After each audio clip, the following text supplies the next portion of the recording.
Good morning. Today is April 9, 2019.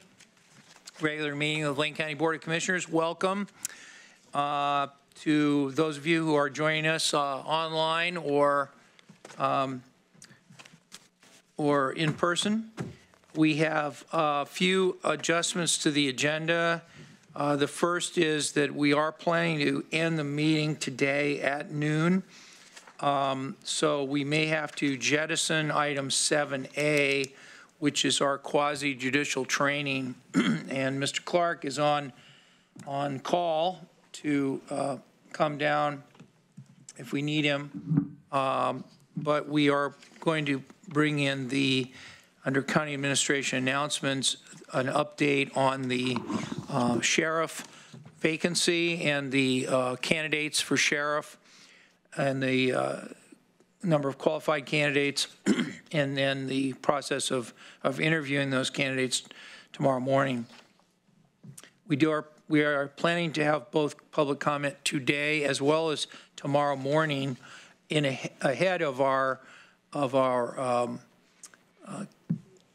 meetings with the candidates for Lane County Sheriff tomorrow morning. And we do have extensive item for Mr. Kyler in our legislative work, and he'll give us an update on what's been going on in Salem. He'll also let us know what issues are still pending from our legislative committee work.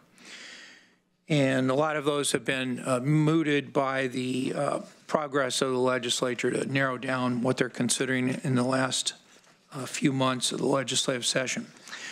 So with that, we do not have an executive session today. We do have an executive session tomorrow after or before the possible action to appoint a new sheriff tomorrow. But other than that, we don't have any executive session today. And before I call on public comment, I'd like to call on Mr. Mokrahysky to make sure I mentioned all the things that we had talked about in our agenda meeting today. I think you covered it well. Thank you. Okay, thank you. So at this time, I'll call for our public commenters. And who is first? You were here first, weren't you?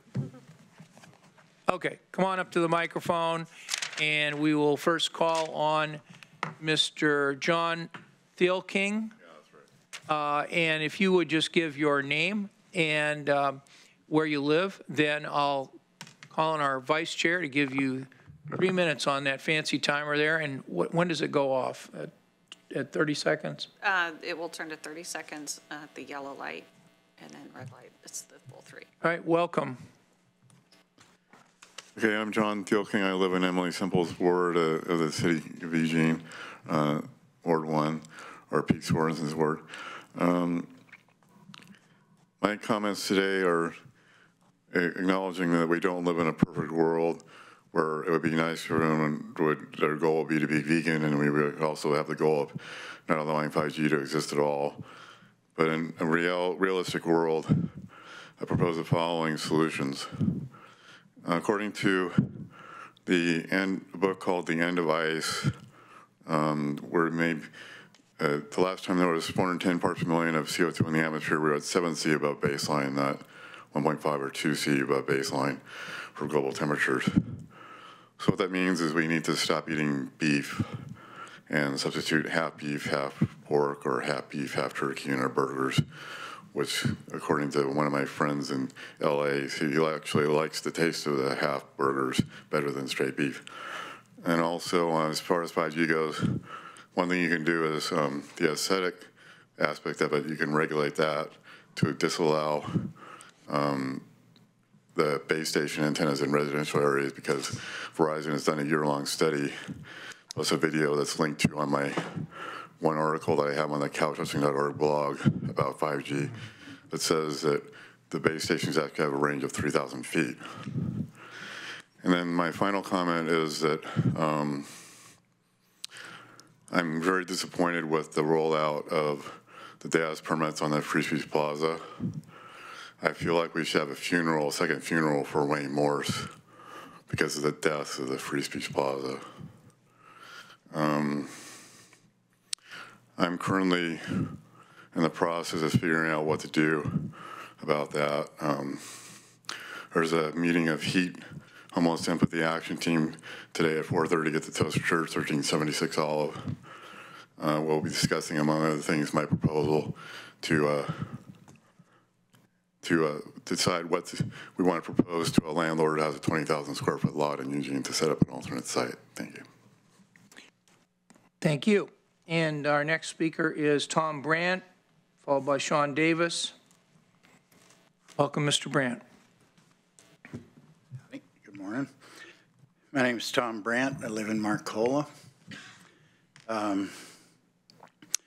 Today I'm not here to talk about free speech or homeless or the climate or anything, but I am talking about all of them. And I think that, you know, to work together, we need some kind of mechanism to do that. Back in 77, CETA grants, a friend of mine and I created the Lane County Office of Appropriate Technology. And the composting you see with Lane Forest and Rexius, I went to them at the time, 77, and I said, look, this yard waste, you ought to grind it up and compost it. You could make money. And they went, get out of here. That's trash. Well, later on, now they got big piles. Recycling. Lane County didn't want to recycle. They wanted to burn everything. We wrote up a project, the Materials Recovery Demonstration Project at Glenwood. 7 weeks, we proved that with 1,000 tons a day coming in, we could employ 36 people, making the regular wages. And day one, they were making their own wages, plus a little bit for the county general fund. Well, the people on the board then didn't like that. So they got rid of us. You know, Comprehensive Employment and Training Act. We were supposed to kind of create our own jobs. Well, we created 36 of them, and we couldn't work at it anymore.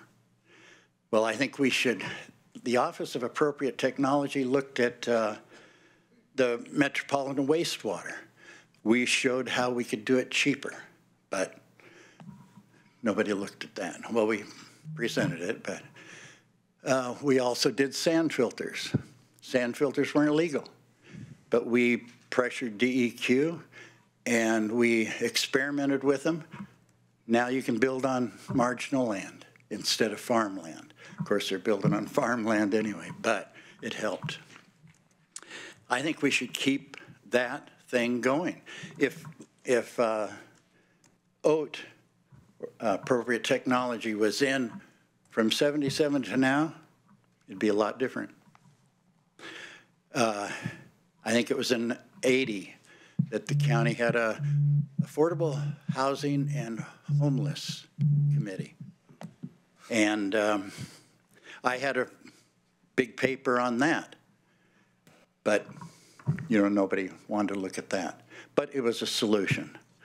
And I think we should start something up, not just a committee, but because committees meet once a month. And being on the Solid Waste Advisory Committee, it was hard to get anything done. They should meet more often. Thanks so much for your public comment. Sure, I'll be back. Thank you. We have Sean Davis and then Bernadette Barassa. And I know you came in after she did, so welcome to Mr. Sean Davis. Thanks. I have a paper for you guys. Can I Sure. hand it out to you? Give it down to him. Just hand it to Commissioner Farr. He'll Thank you. pass it along.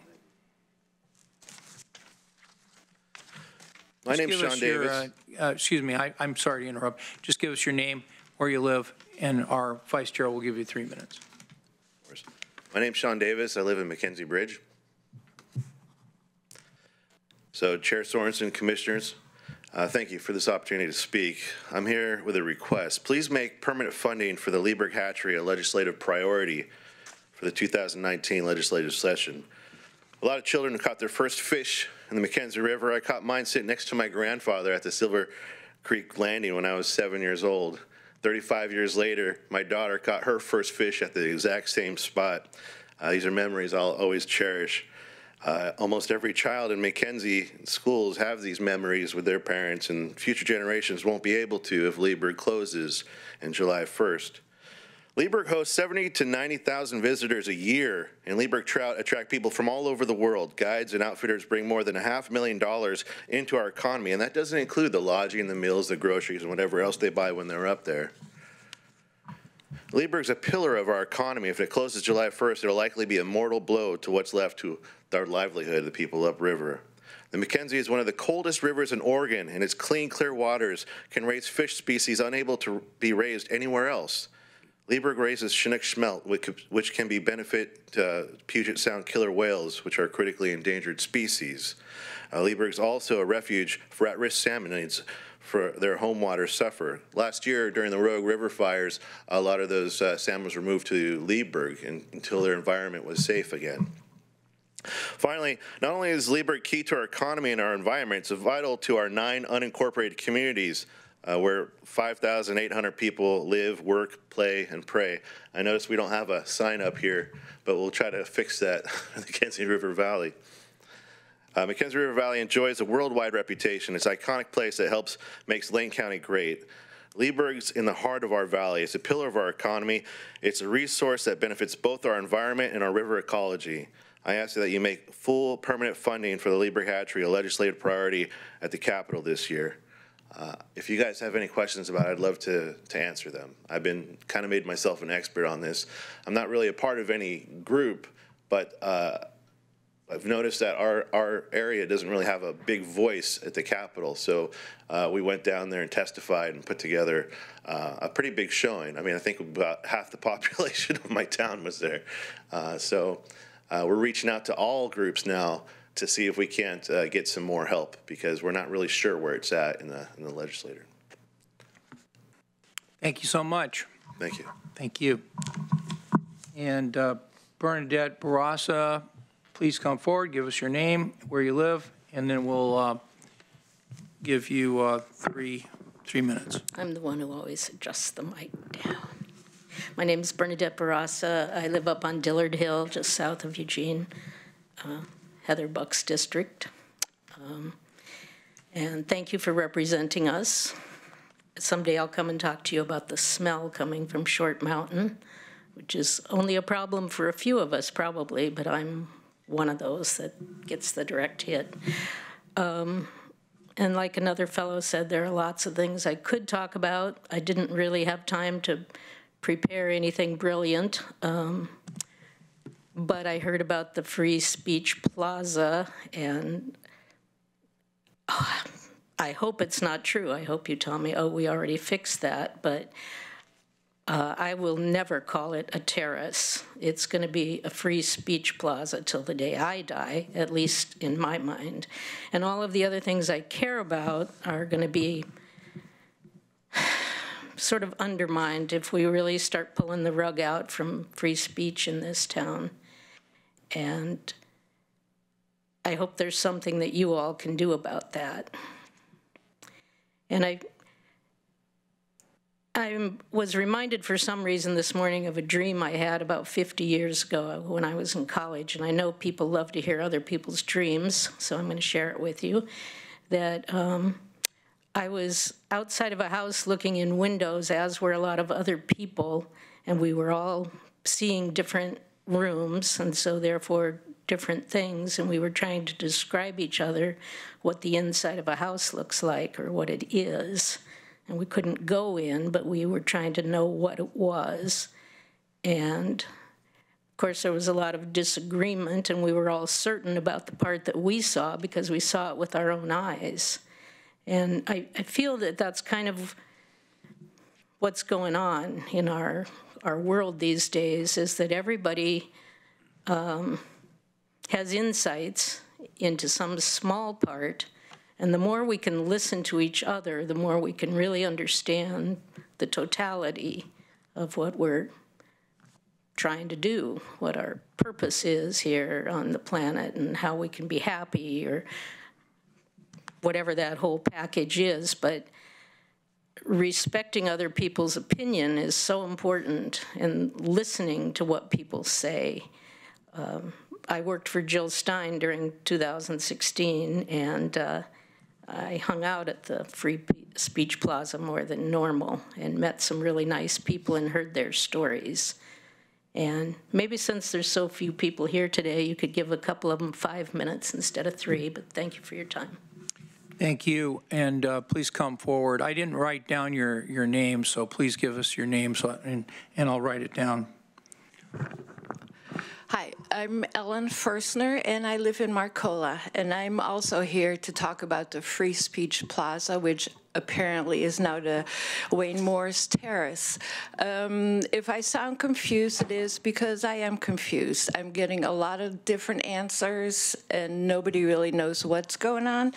I did get a permit right here, which I am supposed to carry with me when I do go to the Free Speech Plaza. However, no canopies are allowed, and a raindrop is already smearing the ink. So when people have things there and can't be on the canopies, like I'm with Lane County for Bernie Sanders, we have things to hand out besides some T-shirts to sell, bumper stickers to sell. This permit is going to be useless because it will be ruined in the rain. So I may be rambling, but I just want you to know some of the things I went through. I noticed this sign last Tuesday when I was here. So I did go to the Saturday market. They were not really very helpful because they also didn't know what was going on. I did get my permit. They said the city and the county got together about 2 weeks ago and decided on this, and decided that Saturday market should be in charge of this. I am also an artist, and I own my own business, a nursery, so I do understand some of the points of Saturday market vendors and the conflict with people on the Free Speech Plaza, but they're not selling the same kind of wares. They're politically active, they're homeless people, they're single moms who maybe sell for one time, and to buy a permit for $25 for maybe one time is very expensive. Last campaign, I was at the Free Speech Plaza almost every Saturday for 2 seasons. And I was in a 10 by 10 canopy, and so were some other people, and then there were a lot of other people around. I think I witnessed like 2 fights, and I bet there are more fights in bars or at the football game than there are at the Free Speech Plaza. And I know there are issues, and I can see, different points of views. I rented the Free Speech Plaza about 1.5 years ago for a rally. And at the Saturday market office, I was told it never really was the Free Speech Plaza, only that little circle was the Free Speech Plaza, but as far as I know, I signed a contract that said Free Speech Plaza, and it was the whole thing. So I would like to know when that name got changed, by who, why there was no public input, and why there was no public input about all of this, because it is going to be a big community issue.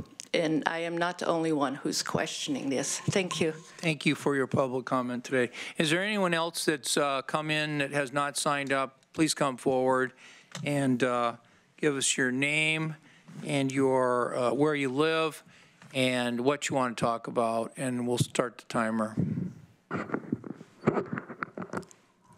Good morning, commissioners. I'm Michael Gannon. I live in Eugene. I want to talk about, I finished or follow up my conversation with you a while ago about the jail. But before I start on to that, I would like to second a couple of comments that I heard this morning. Ellen Fersner has got a really good grasp of what's going on at the Free Speech Plaza, and I think the city has managed to turn it into a mess. I'm not sure what responsibility in that the commissioners have. And I would also follow up the gentleman who was talking about recycling. I didn't get his name because I walked in when he started, but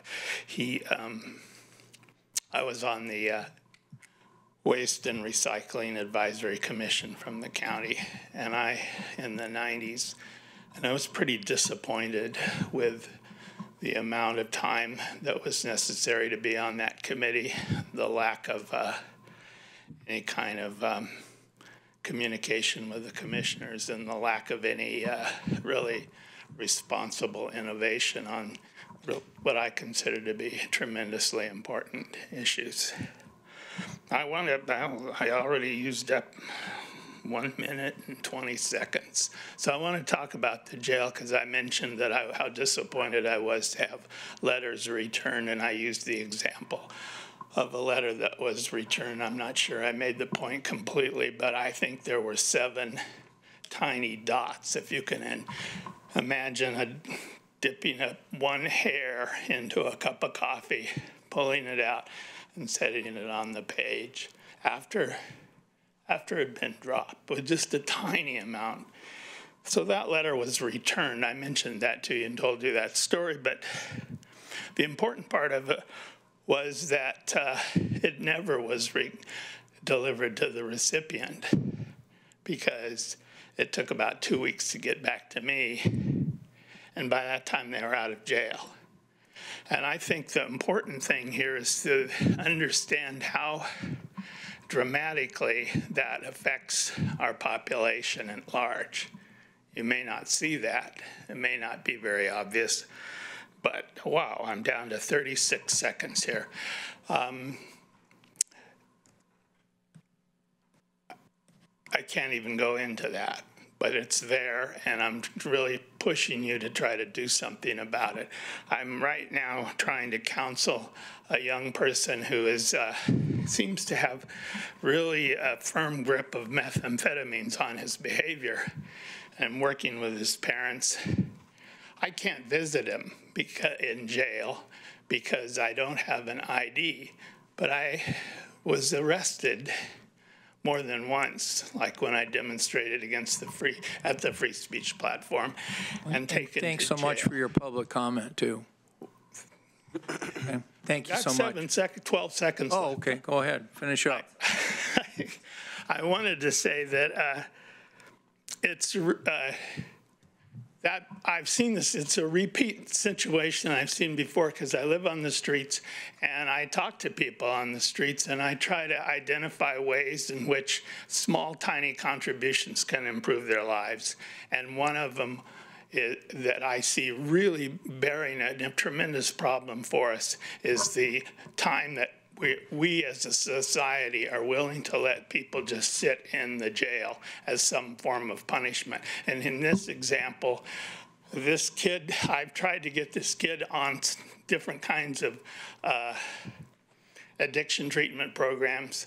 He's, for various reasons, is not eligible for any except for ones that take place without a house, without him having any kind of structure around him, and that's maybe the worst situation to be in if you're a heavy drug user. Thanks so much for sharing that with us, too. All right. Thank you so much. Okay, so now we are moving to our next item on the agenda, which is our commissioner response to public comments and other issues. So which commissioner would like to be recognized? Okay, Commissioner Farr, do any other commissioners want to be recognized? Commissioner? Thank you, Mr. Chair. Just a second, I just want to go over who wants to be recognized. Mr. Brandt, don't leave. Who wants to be recognized during this? I don't know yet until I hear what some of the other commissioners have to say. Okay, very good. Go ahead, Commissioner Farr. Thank you. Mr. Brandt, I just wanted to say I got particularly excited when I saw you sitting in the audience this morning when I first came down. I'll get back to that in just a second. But I wanted to look at Mr. Feldkamp for a second, and Fieldkamp, excuse me, and say thank you for being here this morning. Thank you for your well-thought-through testimony. I listened to every word of it, wrote down many of them. Thank you. Thank you. The second thing I'd like to say is to Ms. Barraza. You talked about a dream that you had, where you dreamed about housing. It was particularly poignant to me because when I was the director of food for Lane County, I invited testimony from a young woman who had a similar kind of a dream. And she presented testimony to a large group of people who were potential supporters of Food for Lane County. And her dream was not about housing, it was about food. It was about walking past a restaurant and looking inside and seeing the warm glow of lights and people eating things that she could never dream of or think about eating because she didn't have the ways or means to do it. So sharing what we have with people who don't have the ways or means to have some of the things that we take for granted is very, very important. And your mention of that dream really brought that back to me and raised it, percolated it to the top of my mind again, sharing what we have with things that other people don't even have dreams of having, things that we take for granted. Thank you. And Ms. Fersner, oh no, excuse me, I didn't have an interview with Ms. Fersner, but back to you, Mr. Brandt. You know, why did I get excited when you were here?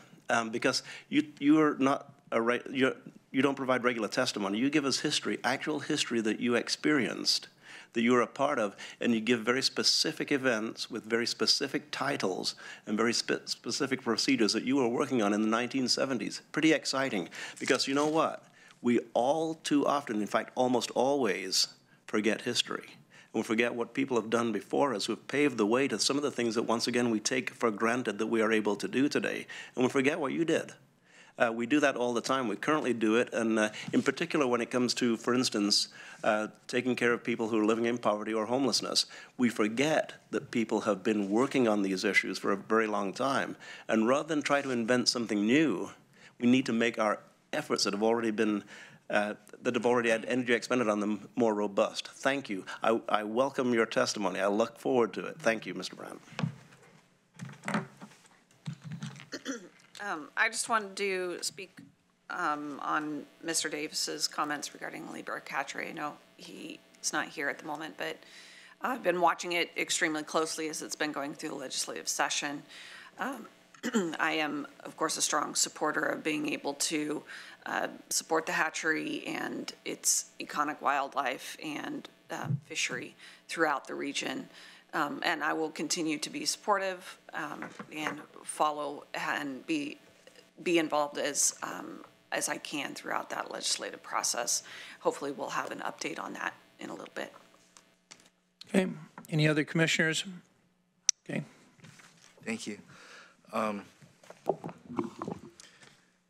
agree with the, thank you everyone, by the way. So much was brought up. I'm going to have to try and contain remarks to a couple of things. One is I appreciate, is it Mr. Brandt? I appreciate your experience. I worked in the Carter White House that put the first solar panels on the White House, which President Reagan then took down. And I understand that feeling inside when you've given your heart and soul to construct something of meaning that you thought would grow, only to find that the poor fortunes of politics or what have you, it gets lost. And I agree with all of your points. I agree. By the way, I'm also going to be looking at in the next couple of months at how we can create incubator businesses around recycling absolutely everything that comes through our garbage, and how Lane County might have a big, even more than we had before, recycling. Again, I just wanted to share that with you. I also had the honor of working with then Commissioner Sorensen and Commissioners Dwyer and Rust on raising money and creating the Wayne Morse, or the Wayne Morse free speech, whatever it is.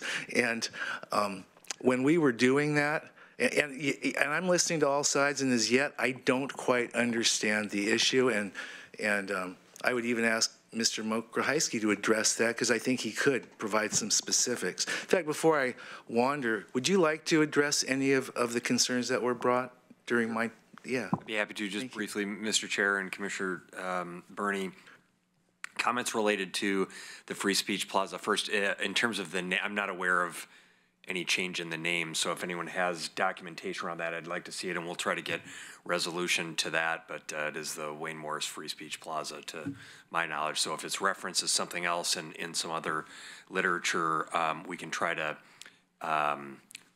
correct that or answer those questions.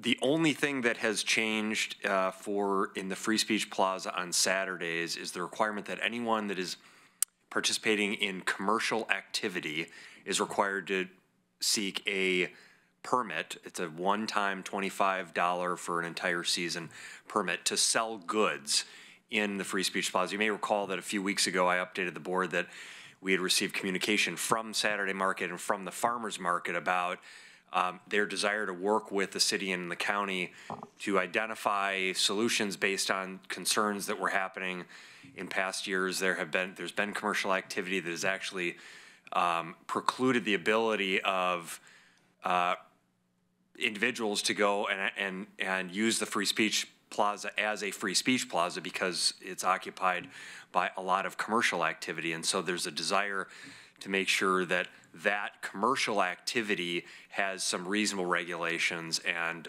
so the requirement is a $25 once a season permit for that. That's really the only thing that has changed. So in terms of, you know, individuals' concerns about restriction of free speech activity, absolutely not. There is that would not be allowed. People are still allowed and encouraged to utilize the Free Speech Plaza for free speech 7 days a week from 6 a.m. until 11 p.m. So that remains in effect. Thank you. And the only other comment I would like to make is I remember when we were raising money to create that one of the topics was oftentimes democracy is not dependent upon the quantity of debate, but the quality of debate. And so as issues like this come, I'm trying my best to stay focused on that. But I did want to get that explanation because that's what I've received, so at least it's out there and can be dealt with in that way. Thank you, Mr. Chair. Okay. Jay? Nope. I'll just take a couple of minutes here to, first of all, thank everyone for coming in for their public comment.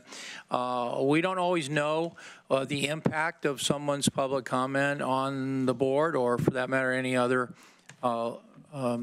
branch of government, but it's often quite meaningful. And so I just want to thank everybody for coming in. Regarding the Wayne Morris Free Speech Plaza, the Board of Commissioners a few years ago did restrict the free speech activities between 11 p.m. and 6 a.m. It was just briefly mentioned.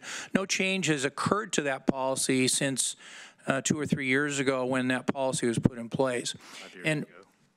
5 years ago? Over 5 years. 5 years ago. So a number of years ago, the board did make that choice.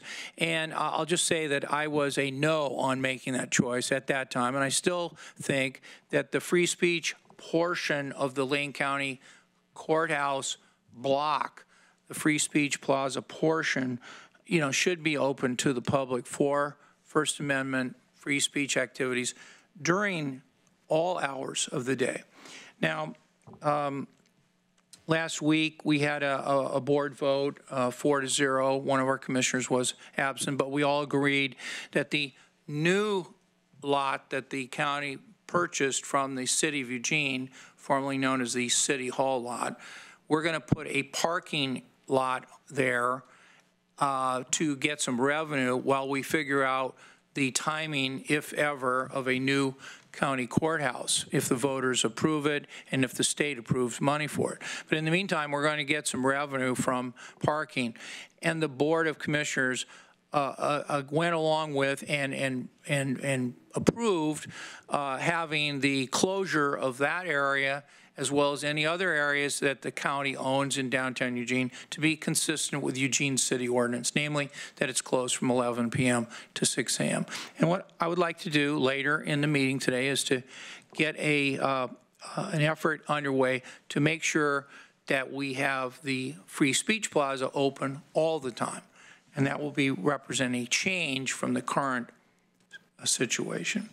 And thanks, Mr. Mokreisky, for filling us in on the commercial component of all this. Now, another thing I want to mention was the Office of Appropriate Technology. In the period that Jerry Rust was county commissioner, it was a very exciting period of Lane County history. Peter DeFazio was the commissioner from Springfield. Chuck Ivey was the commissioner from West Lane. Jerry, of course, was the South Eugene commissioner. John Llewellyn. I know who you're talking Yeah. Anyway, Scott Llewellyn was the North Eugene commissioner. And during that time, you know, the Office of Appropriate Technology was put together. It was funded, as was mentioned, by the Comprehensive Education Training Act, federal funds, and was very successful, extremely successful. It was shut down. That was unfortunate. John Ball was also a North Eugene commissioner. And I think that there was just a tremendous amount of excitement in that period of time. I was 26 years of age in 1977, so I wasn't living here then, but I do remember that because part of my job involved traveling back and forth between Washington, D.C. and here, is that really a lot of huge innovation occurred. And the recycling is one, but there's also the reuse of materials, lots of other things that created jobs. I would love to see our board get more involved in trying to figure out how to create jobs out of the things we have right here. And the OAT, Office of Appropriate Technology, was a really good program. Thank you for your reminder to us of that. Okay, I'm going to jump in then to item 4, which is our emergency business, and we don't have any. And then can we take the consent calendar, or should we go with the legislative, or what? I would say, Mr. Chair, if you do the consent calendar, if we could take 5 minutes and do the sheriff's item. Okay. And Mr. Kyler has graciously agreed, since he has a 90-minute item, to wait until we get through that business, and then you can do the legislative one. Okay, so let's go with item 5. This is the consent calendar, and do any commissioners want to take anything off the consent calendar? Okay, seeing none, I'll entertain a motion then to approve the consent calendar. So moved. Okay, it's been moved by Commissioner Buck, seconded by Commissioner Burney to approve the consent calendar. All those in favor, please say aye. Aye. Opposed, say no. And now with call on, consent calendar is adopted by a vote of 5-0, all commissioners voting in the affirmative. And we are now moving to item 6A.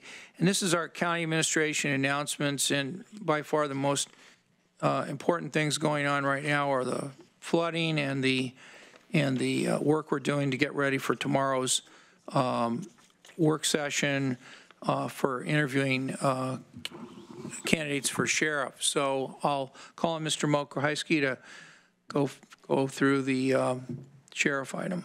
Thank you, Mr. Chair, and I will later this morning have an update, maybe after the legislative item, on the flooding event and where we're at there.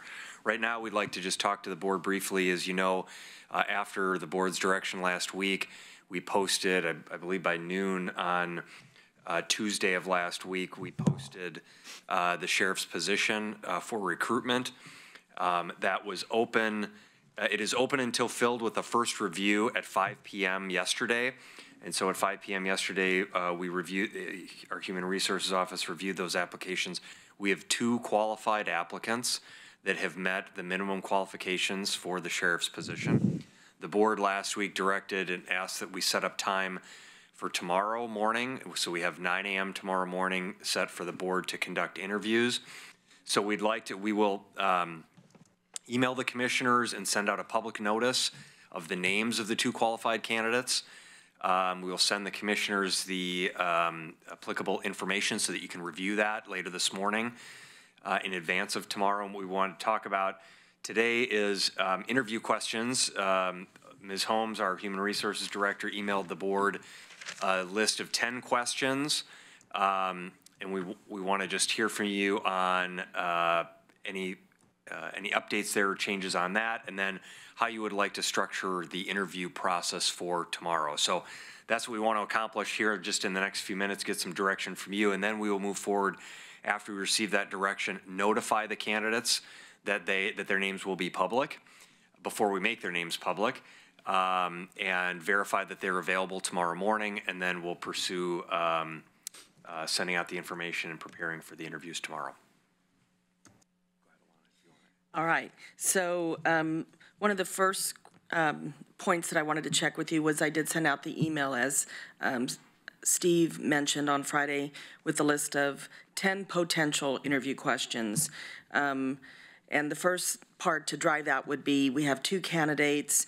The last time we went through a process with a midterm appointment, the board chose to do 1 round of questions, so 1 from each commissioner, for a total of a 30-minute interview, which certainly is your prerogative, or we could schedule it for, say, 1 hour with up, 8 to 10 questions of your choosing.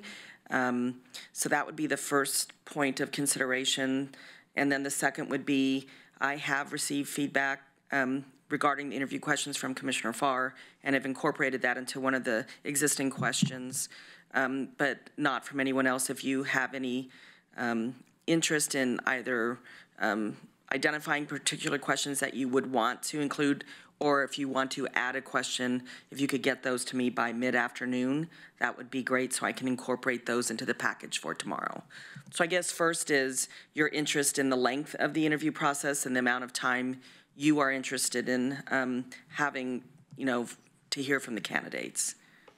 I'll just jump in. I do think we ought to have an hour for each candidate. It sounds like we have 2 qualified candidates, meaning that they met the minimum qualifications, not the word qualified in a sort of subjective sense, but just legally they met the minimum qualifications.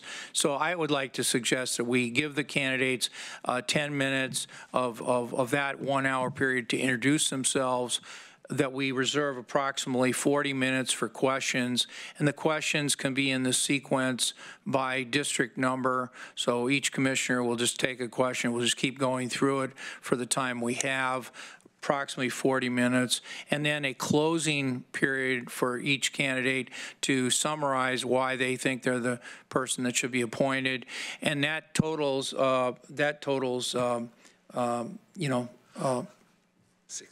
60 minutes. So that's the way I think it should roll. I don't think that we should do 30 minutes, because I just don't think that that really was enough. Also, you mentioned that we'd be meeting tomorrow. I think maybe Steve mentioned it at 9 o'clock. Well, we want to do public comment too.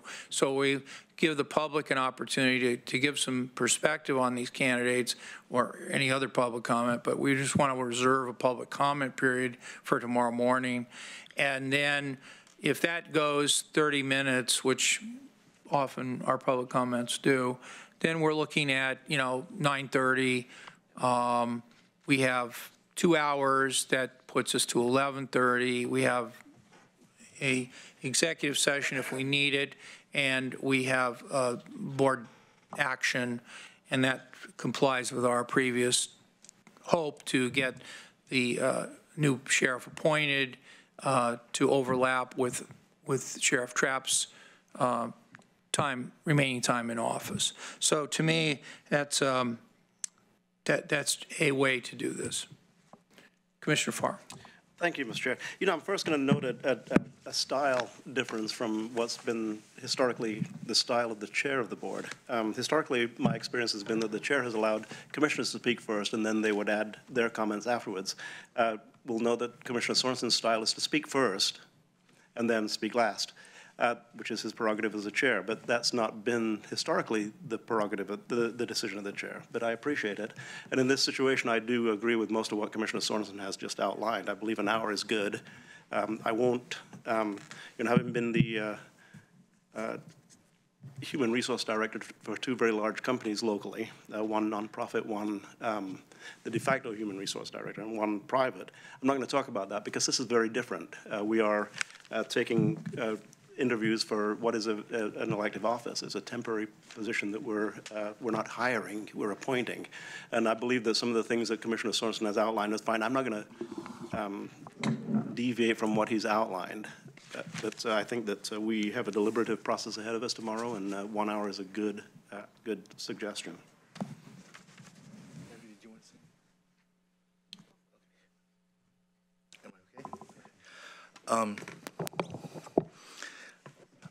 I've been a commissioner now for 3 months. I'm counting the days.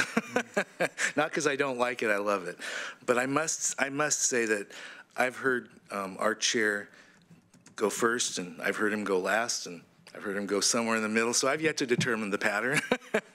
And I would like to input and say, I think, forgive me, I expect to be in the minority. I'm not a big fan of structuring everything so tightly that we don't leave a little bit of room for questions as they come up through the quality of discussion. So for what it's worth, even though I'm a big supporter of minutes, especially on agenda items for board meetings that are a little tighter than I've experienced thus far. As it relates to a county sheriff, I would think a minimum, I mean, we're now making a decision that ultimately and usually is the decision of the people. And so I would think not only a minimum of an hour, or up to an hour, or however you want to put it. But I would also hope within the flow of what Commissioners Sorensen and Farr described, which makes sense to me, that there's also room for us to ask other questions to dig deeper and more granularly into the conversation. Because I'm going to be trying to understand both the competence and experience as well as the values and sort of the perspective that of the candidates that we have. So I just hope we have the opportunity to dig deeper than a few pre-agreed canned questions that each commissioner gets to ask. Okay. So having been through the process at least once before here, and going through other selection processes with multiple candidates, the one thing about having a preset set of questions for candidates is it's a fairness issue, where each candidate gets asked the same questions. It's also an issue of making sure we don't accidentally stumble into areas we shouldn't and violate laws relative to employment practices with off-the-cuff questions. So that's, I know HR is looking at me going, yeah, it's really easy. Something as simple as, how many kids do you have is not a legal question to ask a candidate. So I appreciate your comments, Commissioner Berney. As long as we can be aware of HR law with follow-up questions. And I don't think in any of these situations where we've done interviews where we had preset questions, there was not an opportunity to follow up on the preset. Okay. Yeah, and it's just a matter of making sure there are at least some preset questions that each candidate's asked to make the process fair.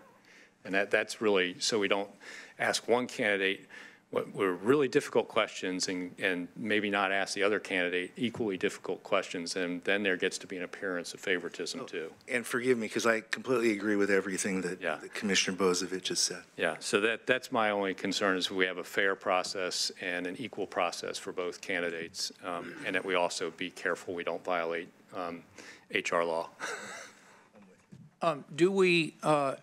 Are we required to comply with some kind of employment law in this interview process for an appointment? I thought both Commissioner Farr and Commissioner Bozovich brought out how this is not an HR issue, is not. On the other hand, it is an HR issue. So it's kind of blended in my mind, but I just like to get an opinion because I do think that the way we do our interviews for jobs within the county is a completely separate process from the Board of Commissioners the factors that they can consider in making a decision to appoint someone or not.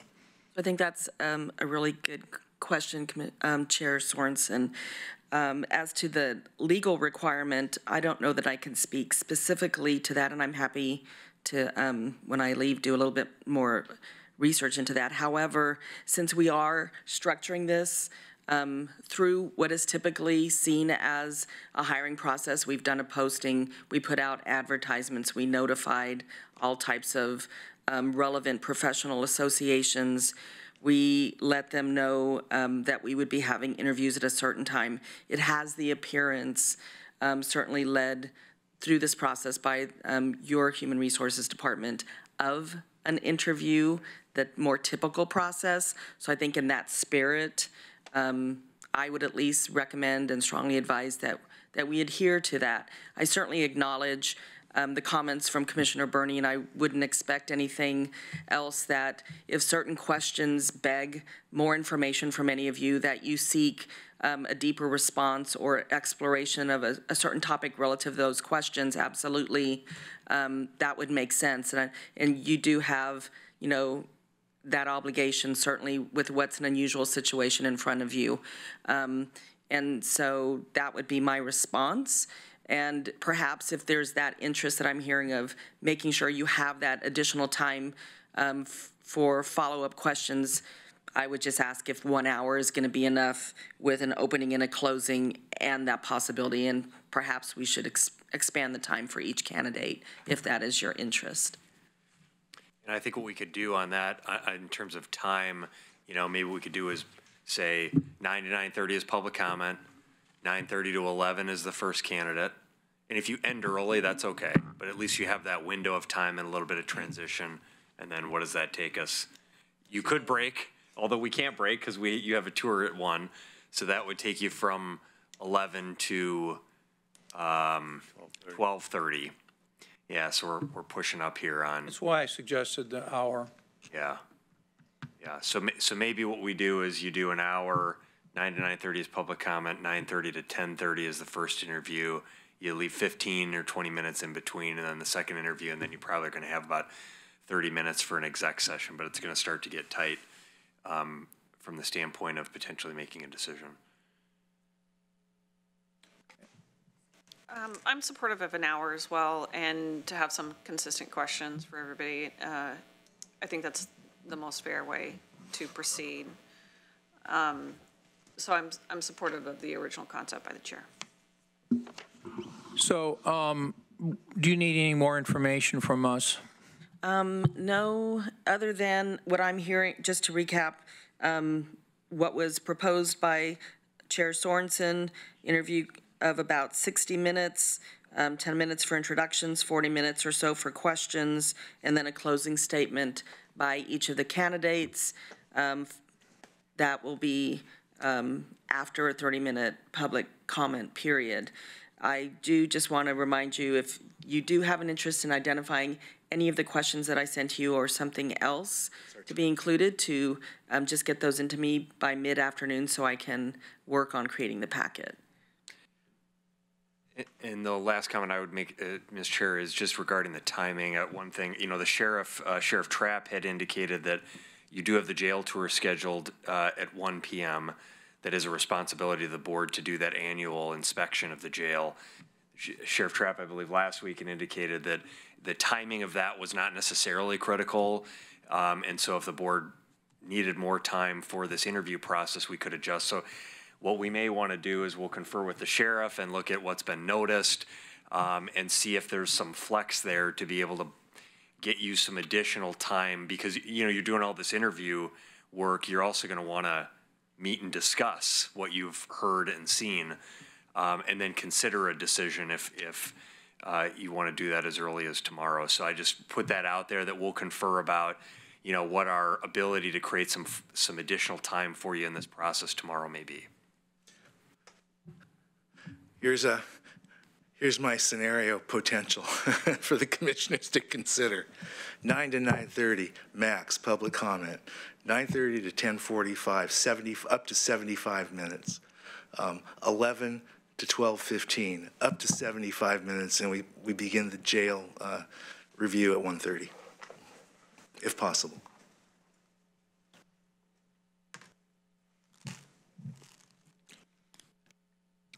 Commissioner Farr. I'm cool with that. But I'll also say that the first time I went on the jail tour, I was the only commissioner there. And as I recall, at the time, they'd said that the year before, no commissioners had gone. So the jail tour is a requirement that commissioners inspect the jail annually. It's not a requirement that all commissioners inspect the jail annually. And it's not always been adhered to. So. I'm cool with that. I would like to share that I've toured the jail a few months ago. I would like to share that one of my children currently works in a jail and actually got recognized for saving a life in a jail. And so hopefully it sounds to me like we can meet all of the demands upon us tomorrow with integrity, if I hear you correctly. So first, it's not a tour, it's an inspection. And it's a statutorily required inspection by the board, which means we really should at least have a quorum of the board go through that inspection. And I have participated in those inspections on a regular basis. I'm good with the 75-minute time periods. It does offer some flexibility, and I'm booked the whole day for here, so whatever it takes. Quick question: are the two qualified candidates' names public record?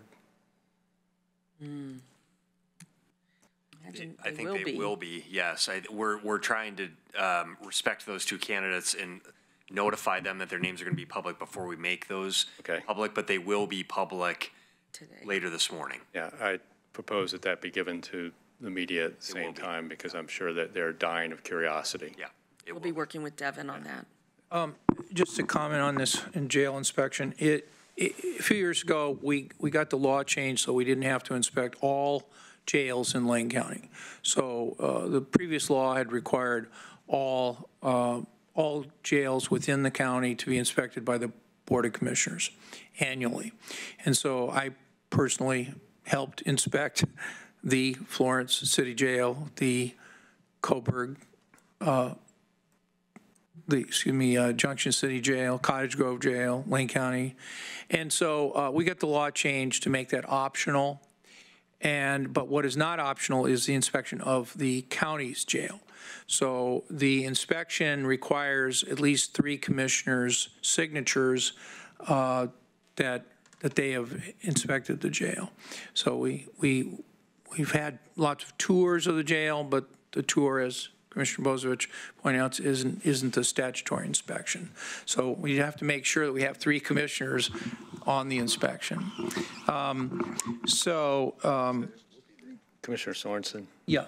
Real quick, I just got sent a reminder that we will not have Metro TV at noon tomorrow, because the city starts their work session. They're committed to film the city. So if we're going to go past noon, we have to figure out how we can maybe not have the 15-minute break or something, or see whether we can do that. So I think that's going to be one of our constraints. We can go in an executive session unfilmed at noon, but we can't. If you want the interviews to be on Metro TV, then we need to be done by noon. Yep. Okay. So we'll just do our best to stay within the timeline of 9 a.m. to 12 noon when we have coverage. And it sounds like, unless something comes up, we'll be able to do these, in around 75 minutes. And I'll just remind everyone that we can submit some more questions by mid-afternoon today. Yes. Okay. Very good. Thank you. Thank you so much. Thank you. Okay, so would you like to make any more announcements, or do you want to have Mr. Kyler come up? I think we can have Mr. Kyler come up. Okay. Our next item is item 6B, Order 19-04-02-05, in the matter of adopting recommendations of the Lane County Legislative Committee. Alex Kyler, Intergovernmental Relations Manager, is here. We had planned to do this last week. We were unable to do it.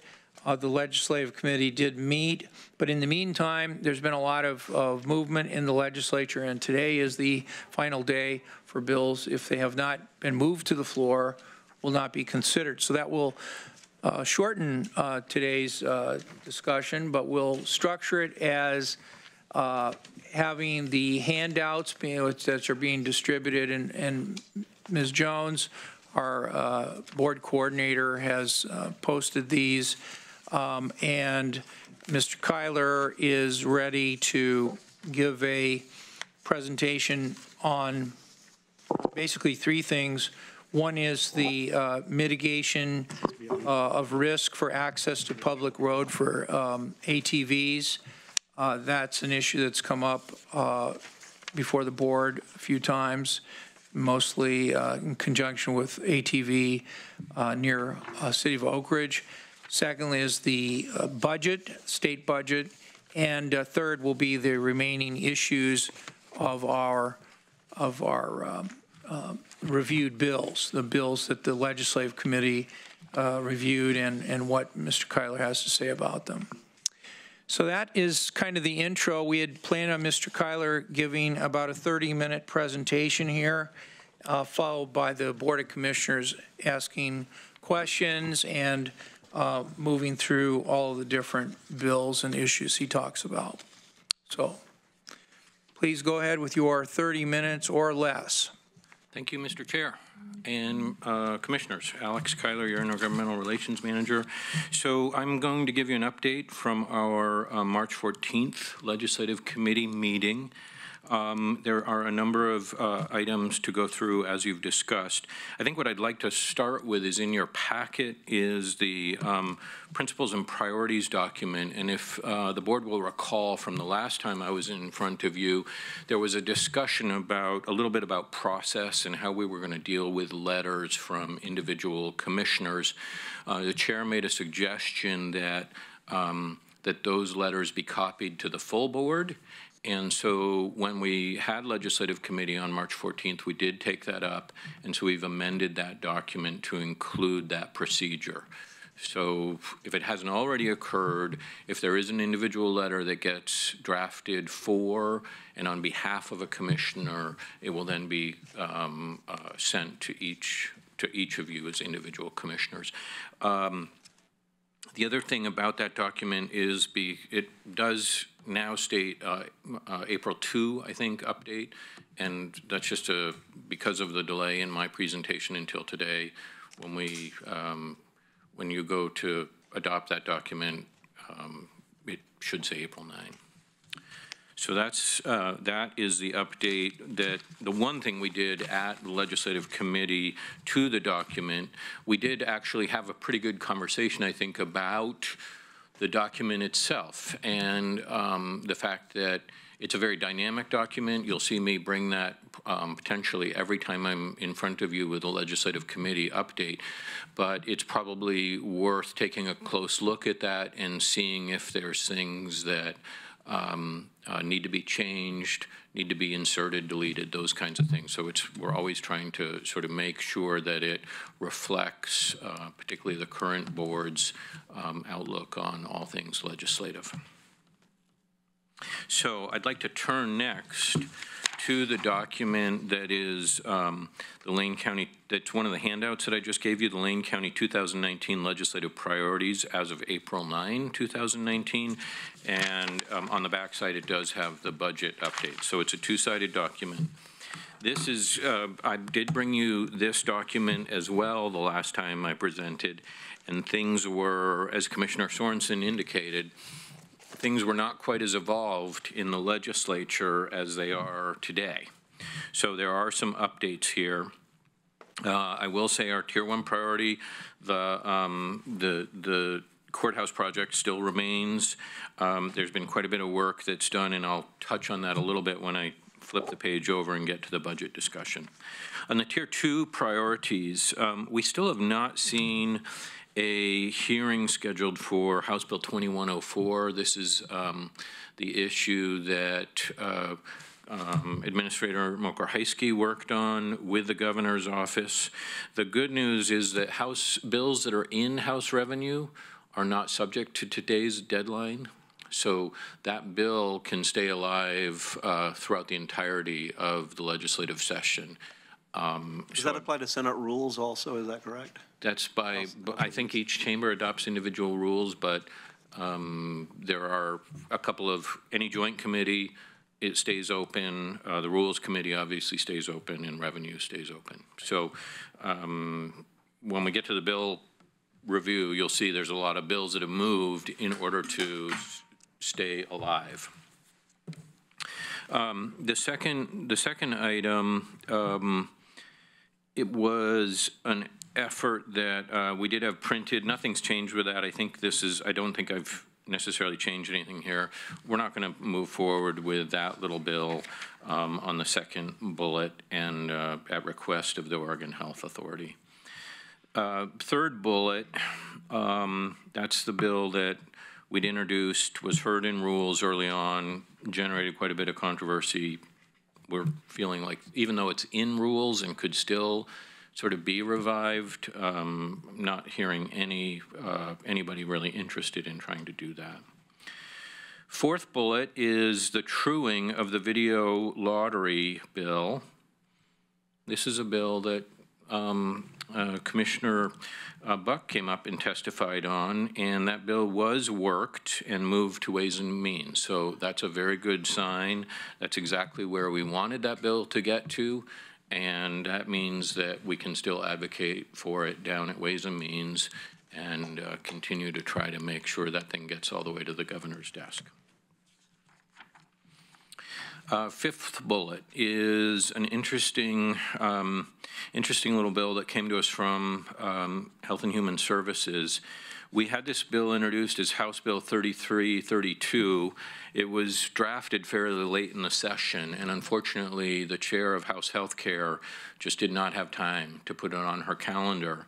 And so I went, did some work and found a bill that on the Senate side that had the right relating to clause, and we stuffed most of the language into Senate Bill 910, and that bill was actually worked. It had a work session scheduled for 4/3. It was actually worked yesterday on 4/8, and it's been moved to the floor. So we're still alive with that particular bill, and hoping that we can get that one all the way through as well. Senate Bill 910, just for the board's information, it also has some interesting other provisions that came from Multnomah County. One of the provisions that it does is it gives counties additional flexibility with respect to citing a methadone clinic. And I think that language will actually be amended on the House side, where we will try to say that any sort of treatment facility that uses an FDA-approved treatment, so it's not just methadone, but it will allow us to pursue some, potentially at any rate, pursue additional treatments that we might not have otherwise been able to do because they would have been within 1,000 feet of a daycare center, a school, or other child care facility. So that's going to give the county some additional flexibility and authority with respect to citing those kinds of treatment centers. Mr. Chair, a question on 910? Oh, we're going to have Mr. Kyler go through his whole thing first. It's just not been updated yet. The last one is a bill that unfortunately died for lack of a hearing. That's our farm to table bill that we worked on the interim. So the tier 3 priority, 2321, yeah, that one did pass to the House. It made it through the House and is now awaiting hearing on the Senate side. And I'm not expecting any problem getting a hearing for that measure. It's just that because Senate Judiciary has been working through all of its own bills to get through today's deadline, that they just haven't had any opportunity to take up House bills. So I'm confident we'll be able to get a hearing for that bill. We've got a good friend who's the chair of that committee, Senator Brzezinski, and I'm quite confident that we'll at least be able to get a public hearing for the measure. So moving on to the backside on the budget, the first item is the courthouse ask, and that bill last week had sort of that effort last week sort of had its first public airing in Salem with the public hearing on Senate Bill 5513, which is the Oregon Judicial Department's budget bill. The Chief Justice put forward 5 courthouse projects as under the auspices of the Oregon Courthouse Capital Construction Improvement Fund. She's got a total bond request in that budget of $145 million for 5 projects. So we've got Lane, Clackamas, Multnomah, Lynn, and Benton counties all in the queue. The Multnomah County project is sort of a final ask. They've got some $10 million that they're still trying to get to finish up their project.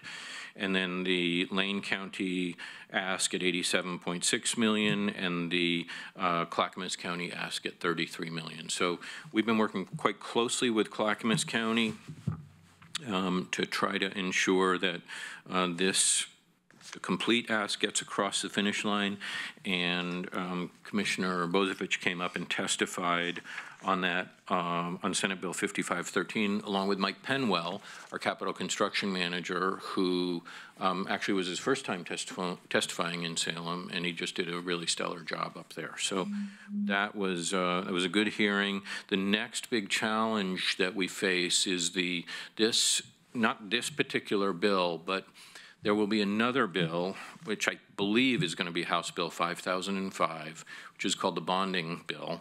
And that will be all the bond requests get lumped into that bill. It will be heard in the Capital Construction Subcommittee of Ways and Means. And that's co-chaired by Representative Paul Holvey and Senator Fred Girard. That hearing has not been scheduled yet. We expect it's going to be in late April or early May, and that's going to be a big deal. But it will be they try to get every sort of bond request to testify, so it's an extremely regimented hearing where they just take 3 minutes at a time and go through all the bond requests. But it's that committee that does sort of the vetting of the projects and moves that recommendation along to the full Committee on Ways and Means. This is obviously our #1 priority. We are getting into that part of the session where it is sort of make or break on the courthouse project, and thus sort of almost everything that I'm asked to do has as its #1 screening is how is it going to affect the courthouse project. So there's a number of other budget things we're looking at and following, but we're being very careful about where we weigh in on testimony on bills and budget asks, just because I'm getting so nervous about the courthouse ask. So if you see me sort of making decisions about certain asks or other testimony, it's because of sort of just trying to clear the decks and making sure that we've just got the one thing that is our priority. So that said, there are a couple other things we are watching. The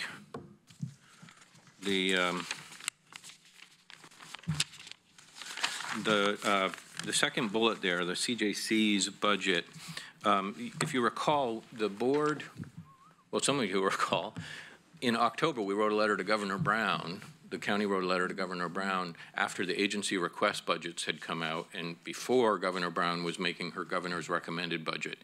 And we wrote a letter and highlighted a couple things that agencies had requested and asked her to consider those for her final recommended budget. One of them was a policy option package in the Criminal Justice Commission's budget for $3 million for permanent supported housing for folks who have been released from prison. And that's a project that Sponsors has been working on in conjunction with Lane County's Parole and Probation Division. That was not included in the governor's recommended budget, and thus it took an actual bill to try to move that into the Ways and Means process in the legislature. That bill is Senate Bill 992, and it has been moved to Ways and Means. It is seeking $3.2 million. So it's in the right place at the moment and will become hopefully part of the end of session budget negotiations with respect to adding some money to the CJC's budget. The next one, there's some, I don't have a complete update on this, but there's some, I think it's $7.4 million that's being sought by OHA to establish a more robust community-based mental health system, particularly for folks that are deemed to be unable to aid and assist in their own defense. Currently, courts send most of those folks up to the state hospital, and the state hospital has been, the state hospital is under an agreement with the United States Department of Justice to not have so many folks in the institution. And so they've been really working with some of the high sending counties to try to reduce that.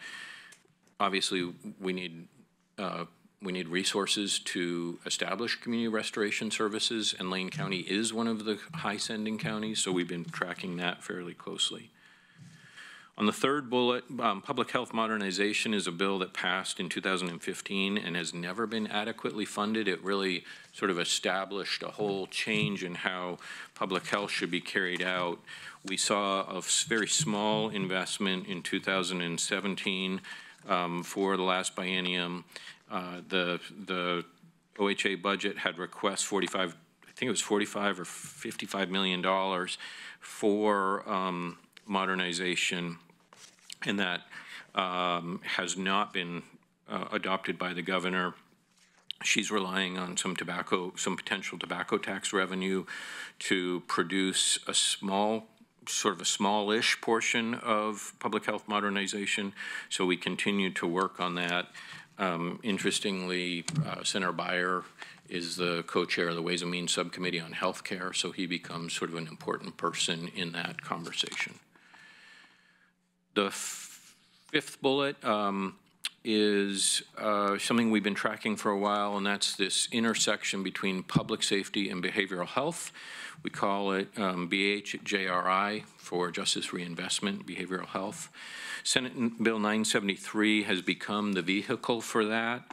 It was worked on it's to be worked today, sorry. So my expectation is that it will move to Ways and Means, and we're just not sure how much money will actually be allocated for that effort. But it's sort of brand new stuff, and I think counties, Health and Human Services like departments and sheriff's offices across the state are really watching to see how this effort evolves.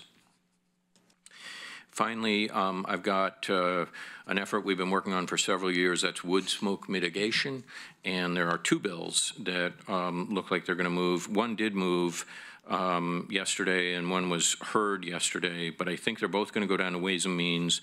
House Bill 3408 would allocate $500,000 to DEQ, and Senate Bill 1031 would allocate $2 million to DEQ. So two bills down there with that sort of range. I think hopefully we'll end up somewhere in the middle in the end of session negotiations for wood smoke mitigation. There's two other bills that I haven't gotten on that I did not list on this. They weren't part of our sort of pre-session discussions, but they've evolved. One is Senate Bill 1024, which would appropriate $3 million for the development of a new manufactured home park in Springfield. And that one was heard yesterday and moved to Ways and Means. So that's in the mix. And then finally, I think you had public testimony this morning about the Leeburg Fish Hatchery. There is there's a proposal to add $1.7 million to the Department of Fish and Wildlife's budget, which somewhere I've written down. It's Senate Bill 5510, and Representative Hayden has a -1 amendment to that bill that would add a $1.74 million over the biennium to allow the Leeburg Fish Hatchery to stay in operation. And I think I'll wait to see what you say about it, but I see the request was today to add that as a legislative priority for the county. We do have a legislative committee meeting on April 19th, and so if the commission wants that to be part of the agenda, just say so and we'll put it on there. So I think that wraps up my update on the bill status that was our priorities. And then the final, well, the other document that you've got in front of you that I handed out and is now posted is got a new column. It's the same bill that was, or excuse me, the same document that was in your packet for reviewed bill positions from the March 14th meeting, but I've added a column at the very far right called Update. And so you can sort of see how things have evolved since we had that meeting. There's a couple things of note that I think I would like to touch on. The first is Senate Bill 500 right there at the very top. So that's a bill that has moved through the Senate and is now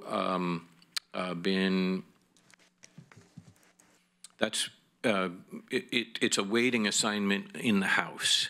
There, you can see we actually made a recommendation to the board via the legislative committee to support with an amendment, and it had to do with the means test.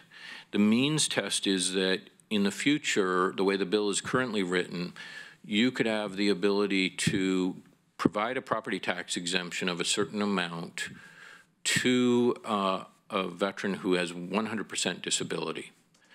For somebody with less than that disability, the bill would dictate to you what sort of property tax exemption would be available. The test for that full disability individual is what we call the means test, and it would be you could set, for example, a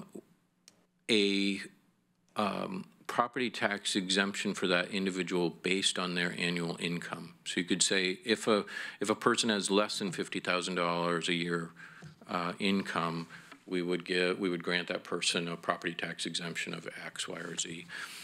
That is a new task for the assessor. The assessor doesn't normally look at income, income documentation of an individual property owner.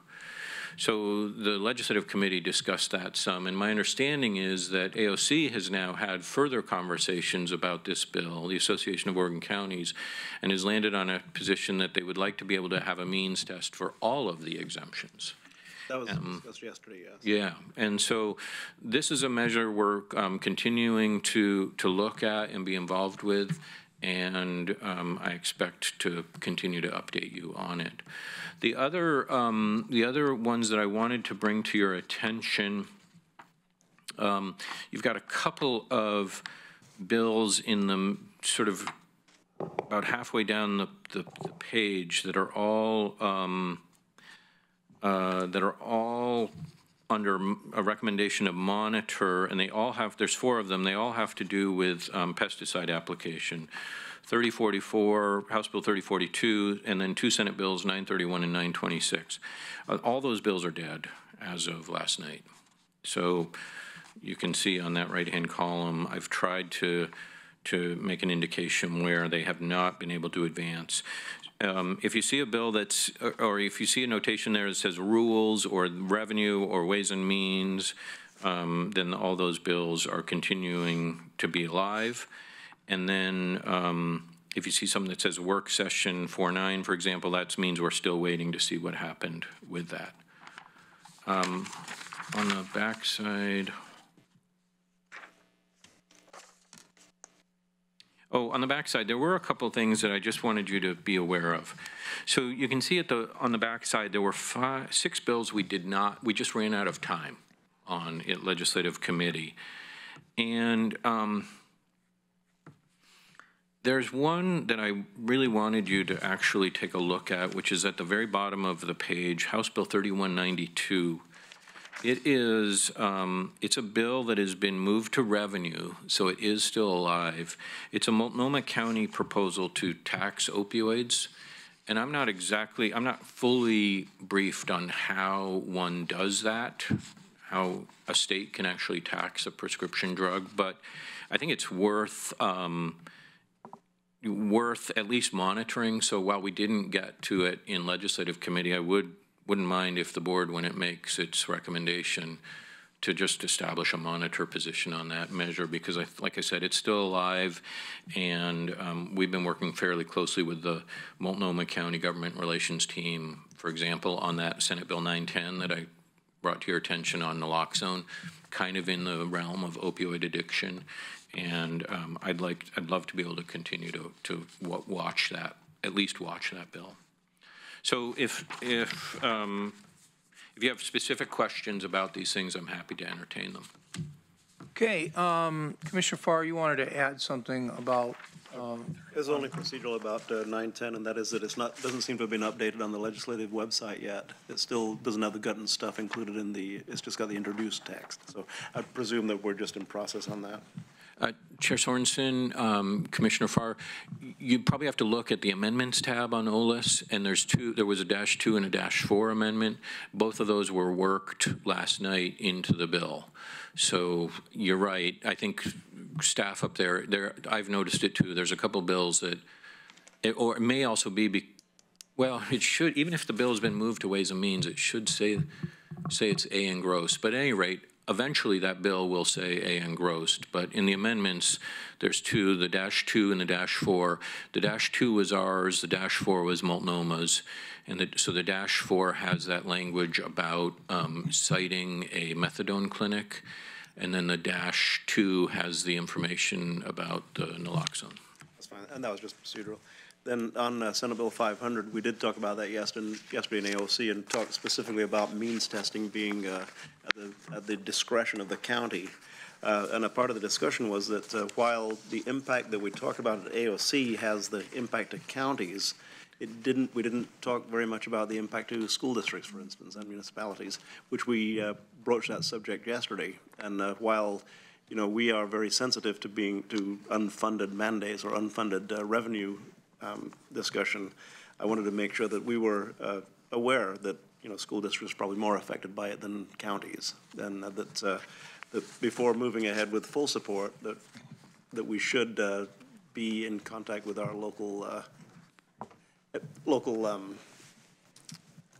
the other jurisdictions. But most significantly was that it would give we are hoping that the counties get the broad discretion on how to means test. And the means testing based on property value as opposed to income is much easier for the counties as per our discussion. So that's the main thing that came out of that. Chair Sorensen, Commissioner Farr,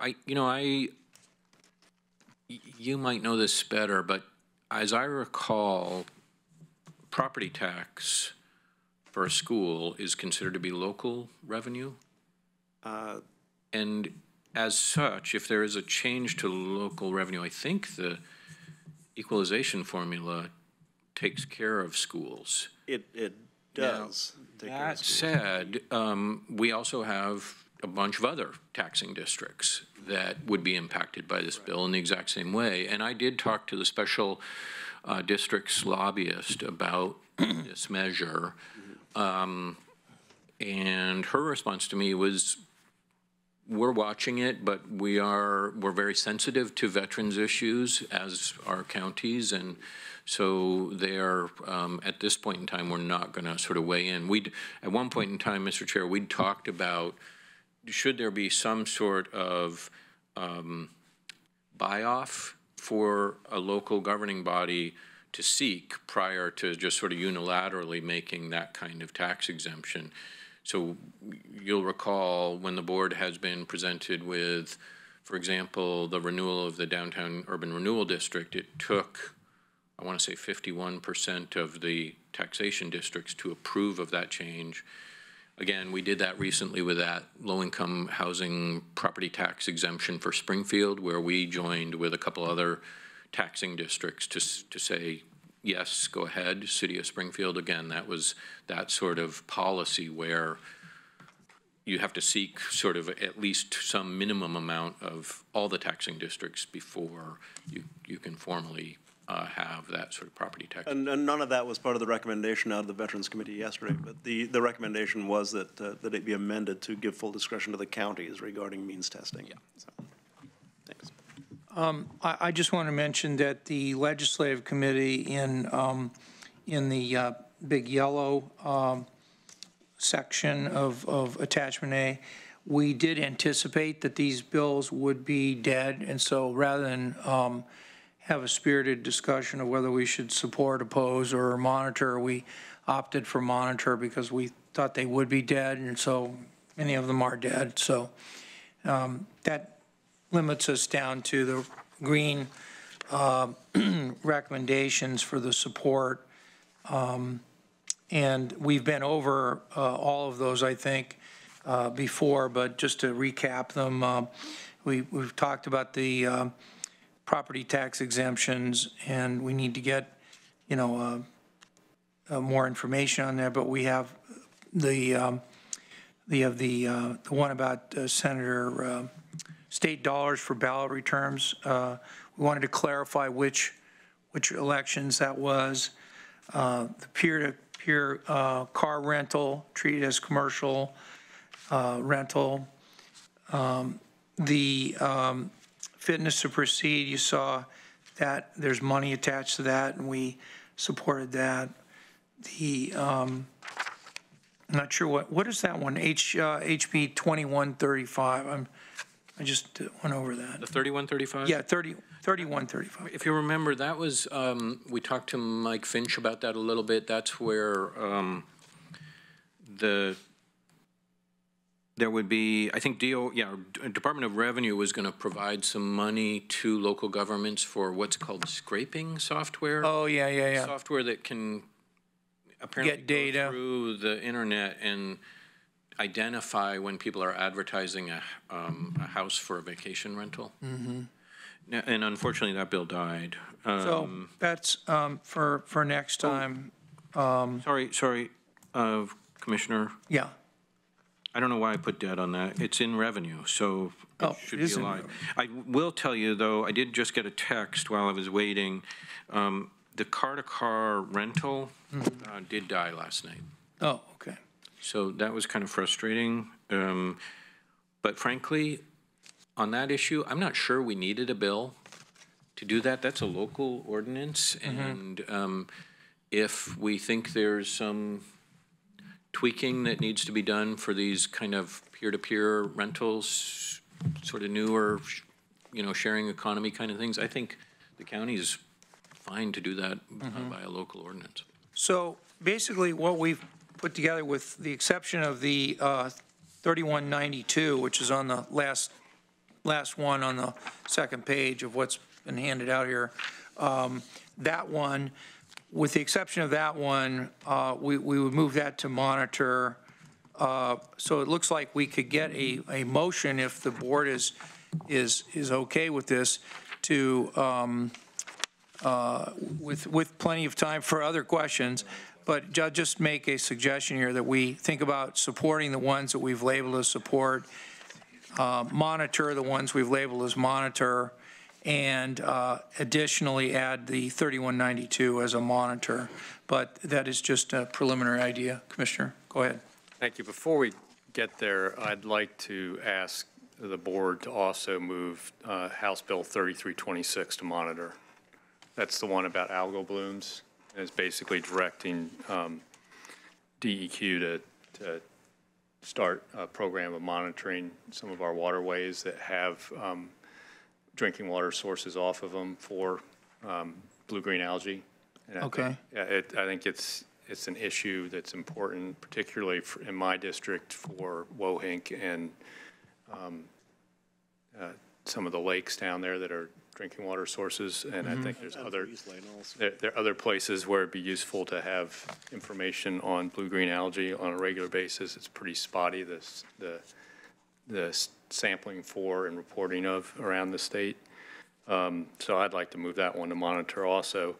And Alex mentioned two new bills that we might want to maybe just add to this list or something and take a stance on. I would move that we also support the -1 amendment to Senate Bill 5510 on the Leeburg hatchery. That's the $1.7 million to keep it running. And I just took a quick look at Senate Bill 1024 for the manufactured home park. I'm not familiar with what Senator Beyer is. I always get Dwyer and Beyer mixed up, and that's why I'm laughing. I think I got it straight that time. Senator Beyer's bill there, and which park that is, but manufactured home parks, even with the difficulty of the folks not owning the ground under their house and all that stuff, it's a nonprofit that's going to do this, really are part of that missing middle housing that's affordable, you know, that we're not really building. We're either building apartments or we're building single-family homes.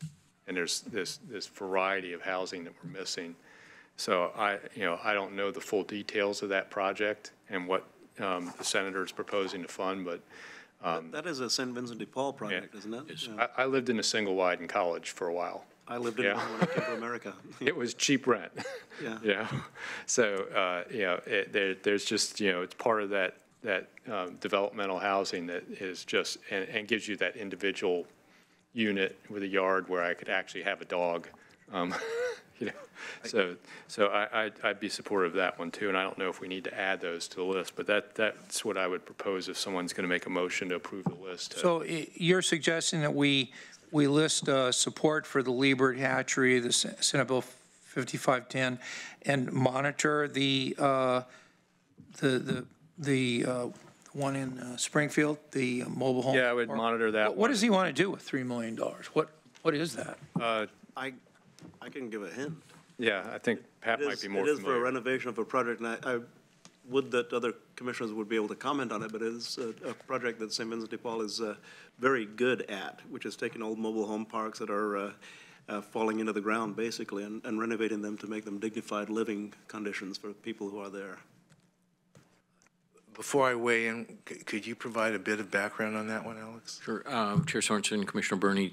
So from what I understand, I think there's a couple things going on. One is that within Lane County, we have some of the highest concentration of manufactured home parks in the state of Oregon, and there's been all kinds of issues around as property owners decide to redevelop those properties because they own the ground underneath those homes, they can displace an awful lot of folks and create a lot of hardships. But particularly as the land increases in value, there's motivation for owners to do that. And like I said, it leaves a lot of people in the lurch.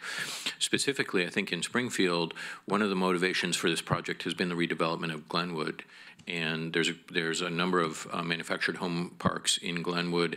And so what the city is really trying to do is to ensure that there's some options for those folks as Glenwood continues to be redeveloped. I'm not completely familiar with the St. Vincent de Paul proposal, other than I have heard that there are really favorable numbers in terms of sort of what they project to be able to offer those properties at.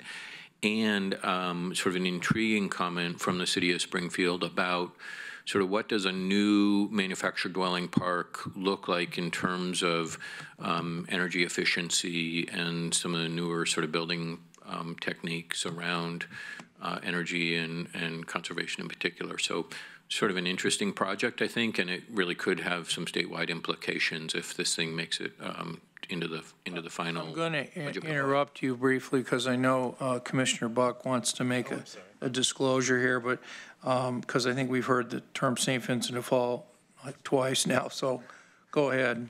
Thank you. I do want to just state my potential conflict of interest. I'm related to the director of St. Vincent de Paul and have ownership interest in a company that provides them services.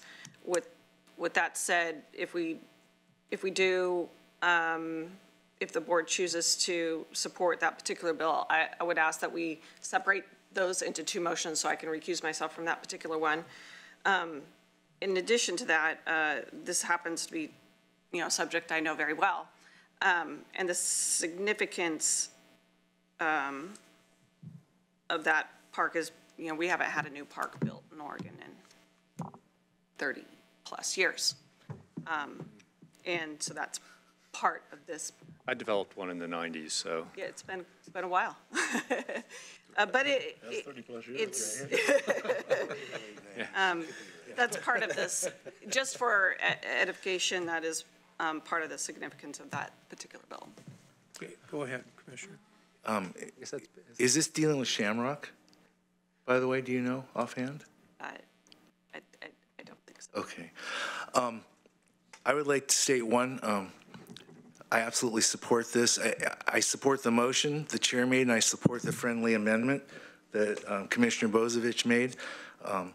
Each one of the points.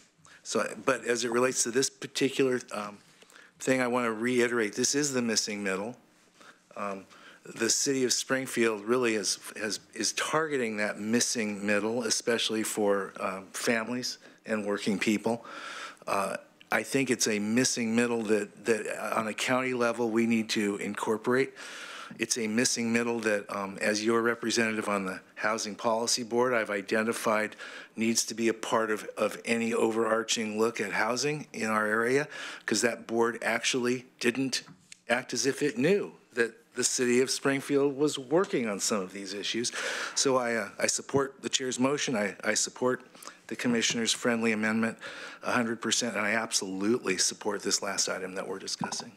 So maybe we have some more questions. Go ahead, Commissioner. Well, I was going to offer to make the first motion, not including this particular bill that we were just discussing. So that Chair Sorensen, if I might interrupt, we got one more bill that is in this memo, and so if you want to do anything with that, I would rather just quickly brief you on this thing. Okay. So this is the final memo. You had a presentation at some point, maybe I was already in Salem, but it was on side-by-side vehicles and ATVs utilizing public roads. And so I did I was asked to do, as part of a board assignment, an update to you. And at least what I followed was what the city of Oak Ridge was advocating for in Salem. It's House Bill 2566. And so I've given you this one pager on it. It is assigned to the Joint Committee on Transportation. Again, it's a joint committee, so the bill remains alive. My research into this tells me that that bill is not going to move forward. The Department of Motor Vehicles testified on the bill, and it would really impact them financially. They'd have to spend a lot of money to do what the bill says, which is to register all-terrain vehicles and the side-by-sides, which are referred to like class 3, 4, 5 vehicles. I don't know all the classes off the top of my head, but I refer to them as ATVs and side-by-sides. Apparently there is sort of a national effort afoot to try to allow those vehicles to be utilized more on roads from an economic development perspective. The downside is, if you look into it, these vehicles are not built to the same safety standards as regular automobiles, and there are a lot of people who die as a result of crashes on public roads involving those vehicles. And even the data is not complete because the side-by-sides are classified as a different type of vehicle, and those have not been included in the data set that the federal government keeps. So that's just sort of an issue that I noted, particularly as the board has been talking about traffic safety as part of its ongoing efforts to reduce our roadway fatality rate. But at any rate, it is technically still in play. The DMV legislative analyst that I talked to said she actually doesn't think the bill does what Oak Ridge thinks it does. It is strictly about titling these vehicles, and it would take another piece of legislation or potentially an amendment to ensure that those kinds of vehicles would actually then be allowed on a public road. She thinks there's going to be more work on this. Apparently there is a interim work group that has been apparently already designated by Parks Department to continue to look at, particularly from the economic development standpoint. So there is more work going on, but I did want to at least provide you with that update that there is, and as far as I know, there's no other measure that is under conversation, and that was confirmed by the analyst at DMV. So 2566 looks like it is the vehicle. Again, I'm not sure it does everything that it needs to do, and it would likely go to Ways and Means and potentially die down there because of the large amount of money it would take to actually undertake titling and registration of those vehicles. Oh, so we'll continue with Commissioner Bozovich's time here. Thank you. So I appreciate that, Alex. It sounds like something we should just kind of leave off to the side for now, to me, particularly seeing at least our current sheriff for the next few days was vehemently opposed to, giving up his authority over enforcement on the roads between, like, the city of Oak Ridge and the federal forest roads they wanted to access with that. So there's other issues revolving around that this bill has nothing to do with. So, and that was, so I appreciate Oak Ridge's desire to make that part of their economic development, and it is a big issue, but I think it does need a lot more work before we get to supporting something. So with that, I'd like to move approval of the legislative committee's recommended positions on bills and under attachment A and the legislative and the updates on legislative priorities as of April 9th, 2019. In addition, I would like to change the House Bill 3326 to monitor and House Bill 3192 to monitor that we weren't taking a position on at this previously. And then I would also like to add support for Senate Bill 5510, the -1 amendment that would support the Leeburg Fish Hatchery. Second, with a clarification question. Okay, go ahead, Commissioner Farr. And that is regarding Commissioner Buck's request that the one bill be not included in that motion. I did not put that in the motion. Yeah. Clarify that, thank you. I'll just mention, too, that on this ATV matter, there's a lot of complexity to that, and that the sheriff, Sheriff Trapp was, made presentation here on this issue. It sounds like the registration of a off-road vehicle is really what the bill is really about. Is that fair summary? Okay, so, and DMV is against, I know this from my time on the Senate Transportation Committee, DMV is against registering vehicles that don't go on roads. Well, I don't know that DMV has taken a position, but they've suggested to the committee it would be exceedingly expensive for them to implement. So when you think about all the things that we could, have a DMV register, Bicycles. Yeah, we think of all the different things we could have them register. If they're not designed to use roads and they're not up to road standards, then that's probably going to be one of their. That's going to cost a lot of money and time and a lot of frustration. So I get it that the sponsors want to figure out a way for ATVs to use roads, but then we have the enforcement issues that the sheriff talked about. So I appreciate leaving that out of this motion. I also appreciate leaving out the matter of Senate Bill 1024, which we'll take up on a separate motion. And any further discussion on the see, who made the motion? You made the motion, you seconded. Pat seconded. So I seconded it, but Pat clarified. Pat clarified. So I just want to be clear for Ms.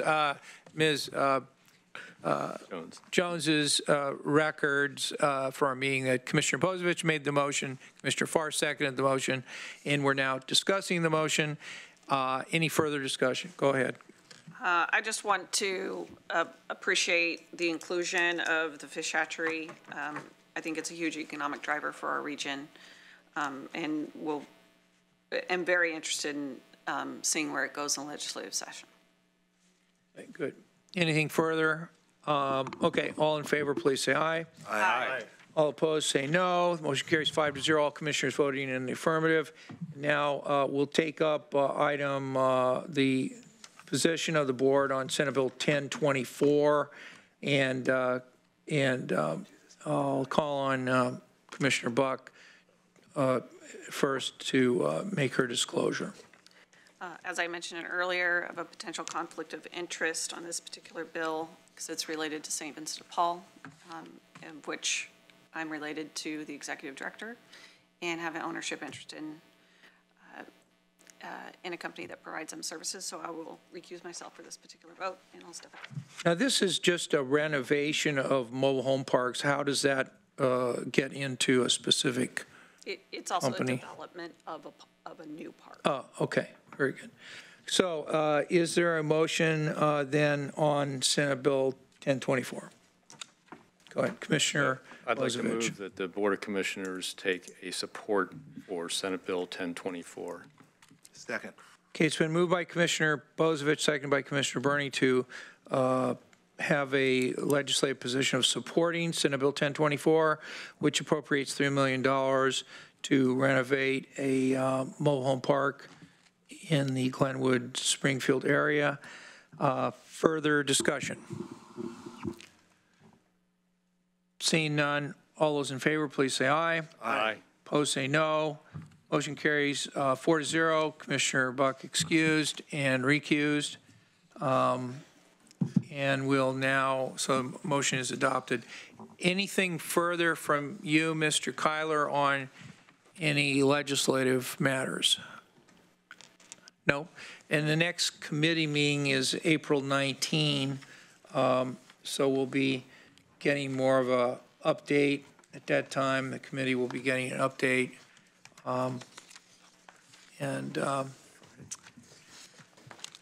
Good. And you'll be able to report probably with more definition of what bills are actually officially done in the session.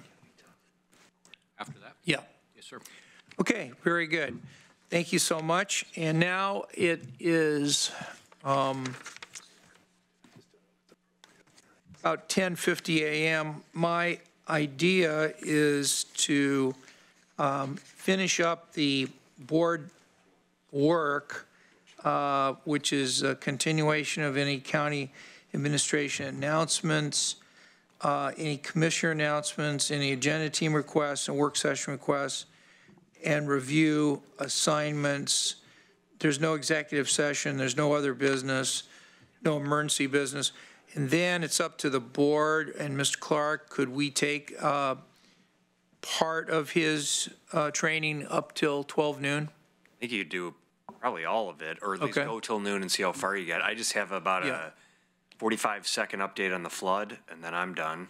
Okay, so let's just call Mr.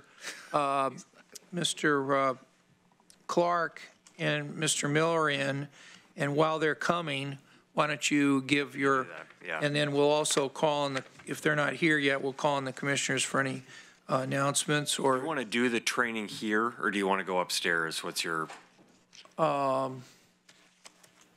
don't, whatever the board's preference is? are they even here? Are they around? Mr. Clark is here. Okay. We'll ask him to come down. Mr. Miller, I have not seen. Well, why don't we allow them to get in touch with you while you give us that, and we'll also do the announcements. Great. Okay. So just a quick update on the flood. There was a call this morning that our emergency operations team participated in, so I'm just going to read this to you. And I just got to note that Keir Miller is here. So Keir and Andy will make their way down. And again, if you want to do that here or upstairs, fine. The water is still is starting to crest in most areas. Not a lot of release changes in any of the dams. All dams are functioning appropriately and maintaining current flows as water begins to recede. Importantly, the multiple rumors regarding Darina are not true. It is functioning as it should. It does use an active spillway. 400 CFS is going over the spillway. 7,500 CFS is going through the gates. The state and county are still working with Oak Ridge on the Salmon Creek levee, which remains problematic, but there are no other resource needs at this time. Highway 58 is still closed. Material is still oozing. There has been minimal emergency vehicle access, but it won't be open for a while. And weather is improving with some rain bands coming through Wednesday and Friday, and then it looks as though at this point it's starting to clear up. So hopefully we're getting past the worst of it, and I want to thank all of our emergency management, public safety, local and state partners for all their great work in response to the second natural disaster we've had in just 6 weeks. That's all I have, Mr. Chair. Okay, and let's go then to our commissioner business. Any announcements from commissioners? Go ahead. Due to the weather-related rain events, we did have to cancel our Sears Road event yesterday evening in Cottage Grove, and we will be actively working on rescheduling that in the future. I wanted to make sure everybody knew that because we'll probably have a delay in getting back to the board as originally anticipated, just because it will take some time to reorganize the event again. Okay, I'll just mention a couple things. First is on the future agenda items, which is posted on the internet, we have the date of an item, we have the department, and we have a title of it. So, for example, the item that Commissioner Buck just mentioned is listed on our future agenda as May 21st in the matter of approving the design concept for Sears Road fixed object removal. And that's listed as tentative because on Monday, Ms. Jones listed it as tentative. She updates it once a week. So just want to let you know that's a good indicator of what's coming in the next 2 months before the Board of Commissioners. The other thing is that we did make the decision to have 2 down weeks, one in late June, June 26th, the 25-26, and also July 4, which was previously announced. Because we're down for 2 weeks and we need to schedule a special board meeting for something that has to be approved, please stay in touch with Ms. Jones regarding your availability for a special meeting during that period of time, during that roughly 2 weeks. I'm not anticipating that, but I just wanted to plan on it in case we did. Any other announcements by commissioners? Okay. Pete? Yep. Yes, sir. I'm sorry. I would just like to announce that many of us are working extremely dedicated hours as it relates to the Equal Justice for All campaign in the community, especially in that this seems to be a pretty unique thing. And I just want to report back to the board that the coalition that supports this is as broad as any I've seen. I've had the opportunity to speak with multiple businesses that as soon as they learn about the priority for local contracting, local hires, et cetera, the comments I get more often than none is this is just how business should be done. All the way to those in the labor community that range from endorsements from AFSCME locals to building trades across the state to even Teamsters and others, all see this way of doing business as what ought to be done. They concur. You have labor and management concurring around the notion of local priority and living wages. And I want to share that environmental groups that I work with also are coalescing around this. So it's absolutely critical that, that we continue educating people, because the messages from all polling is that the only way this wins is if people learn what this Board of Commissioners have included and the need for this facility as for both a justice building and the process of building justice. And the only way this loses is if people out there are not aware of that. So I believe I've stated that correctly. I just wanted to give you a progress report. That's all I want to share at this time. Thank you. Okay. All right, so if there's no other items for announcements, we'll move on to agenda team requests and work session requests. Are there any agenda team requests or work session requests? Okay. I do want to bring up one item here, and that is we heard about this in the opening public comments, and we heard about it last week at our public hearing on the putting the curfew in place on the new lot that we purchased from the city of Eugene, and that was that the Wayne Morse Free Speech Plaza a number of years ago was included in the ordinance that closed the Free Speech Plaza between 11 p.m. and 6 a.m. And I wanted to bring this up as an agenda team request to see if there was interest on the part of the board in pursuing having county council pursue an ordinance. Obviously, that would be a function of at least a first and second reading to open the Free Speech Plaza at all times and not just, in the daytime. Are there any commissioners that would support that? Okay. Are there any other commissioners that would support that? I have a question about that. One of the discussions that we had regarding the Free Speech Plaza was that overnight camping was regarded as free speech. Where are we on that? I guess my answer would be anything that would qualify as protected speech under the Oregon and U.S. Constitution is what I have in mind. I don't have in mind specifically saying that camping is prohibited or camping is allowed. I just want to leave it up to the people who want to express themselves how they do that. Thank you. And just a reminder that did come up as an issue when we were having extensive camping out there, that it was a free speech issue. And that was part of the discussion when we spoke about the curfew on the area in front here, which is called the Free Speech Plaza. So if we do bring it up, it will come up as an issue again, as an issue for discussion again, is whether or not camping will be allowed. Yeah, my research into this is that the Oregon State Capitol has had a lot of controversy over the years of what constitutes, free speech activities on the steps of the Oregon State Capitol. So there's a lot of knowledge regarding what is and is not allowed. Sure, there is. But I don't want to bring this up unless there are 3 commissioners that want to do it. Well, what I want to do, so this is a request for clarification. I want to look at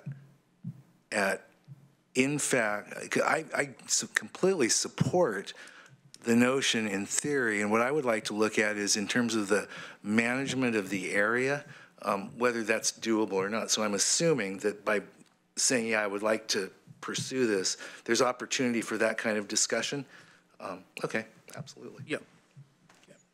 So I believe we'd be treading over old ground by going into this, but so I'm not raising my hand to support the future agenda item.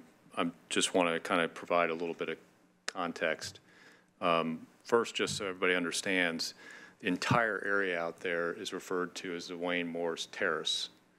The Free Speech Plaza is a subset of that that's been designated as, and that's kind of the oval area in there. And when we actually clarified that in Lane Manual several years back, when we also put the curfew in place. One of the reasons for the curfew was the fact that that particular activity had prevented any other use by folks trying to express free speech. The entire plaza had been taken up by that particular organization, camping 24/7, and nobody else had access to it during that time.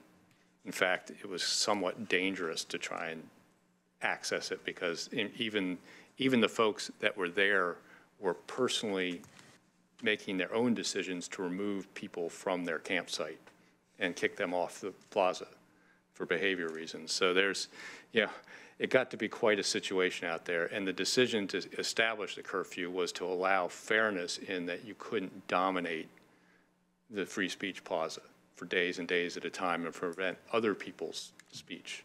It was about allowing access. At the same time, we had this discussion when we established the Butterfly Lot curfew a few months back, that the sidewalk areas and the public right-of-way is still available 24/7 for protest, because it's a public area. There is no curfew there. So that, the idea that there's no ability to do 24-hour protests is not there. There's still some ability to do that within the city right-of-way, just over the property line.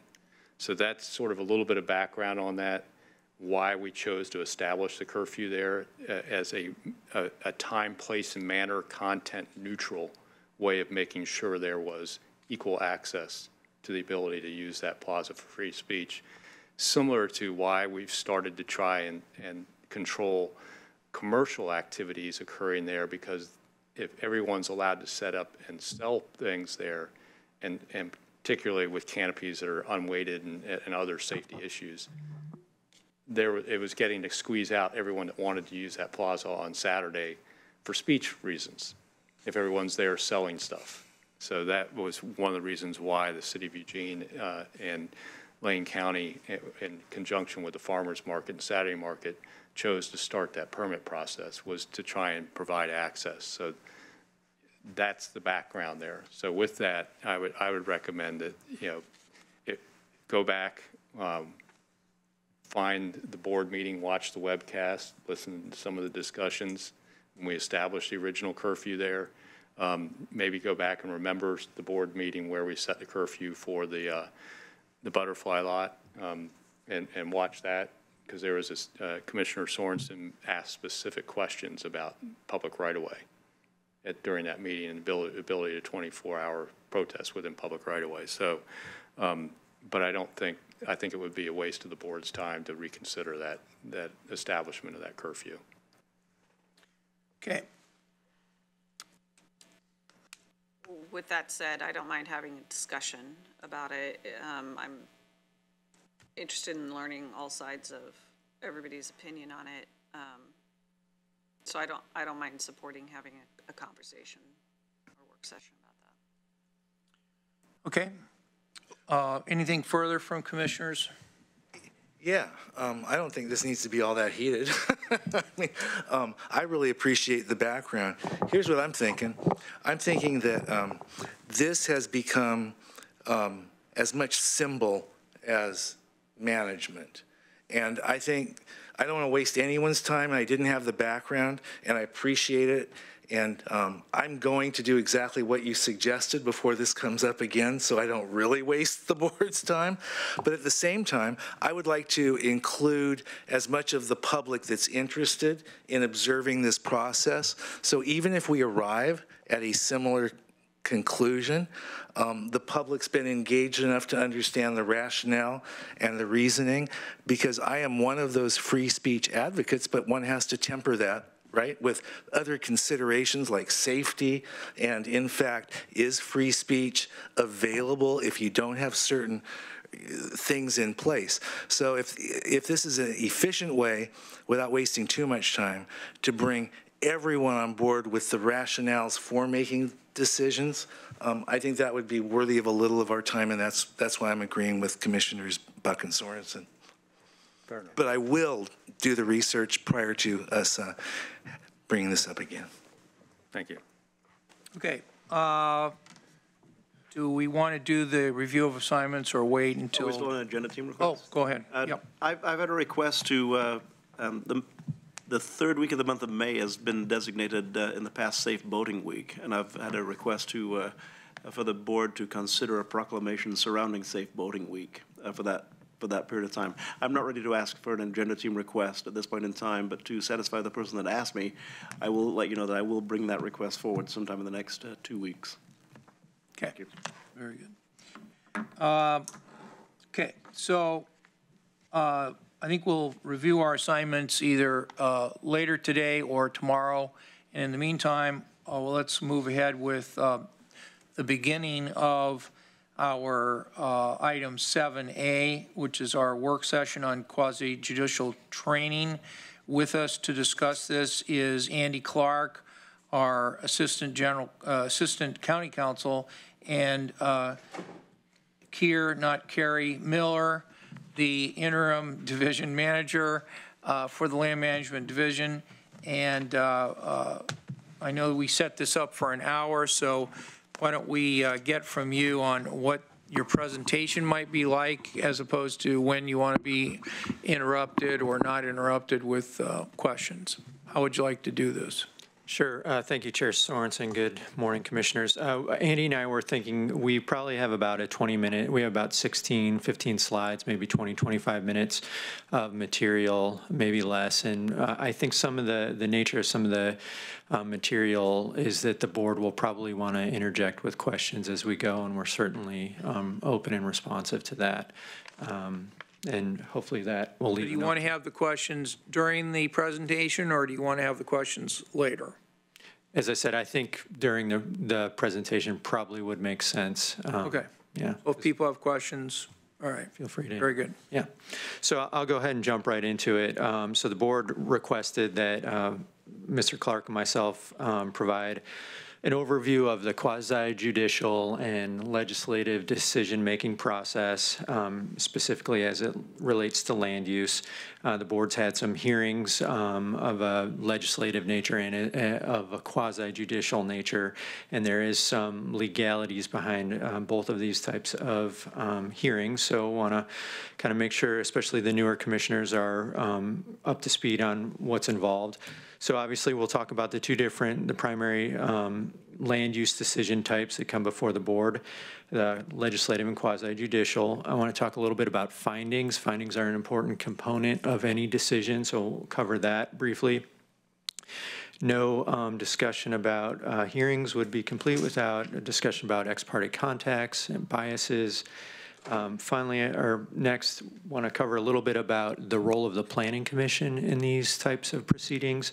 And then finally, just a few words about LUBA, because these matters often do end up at the Land Use Board of Appeals. So that's a quick outline.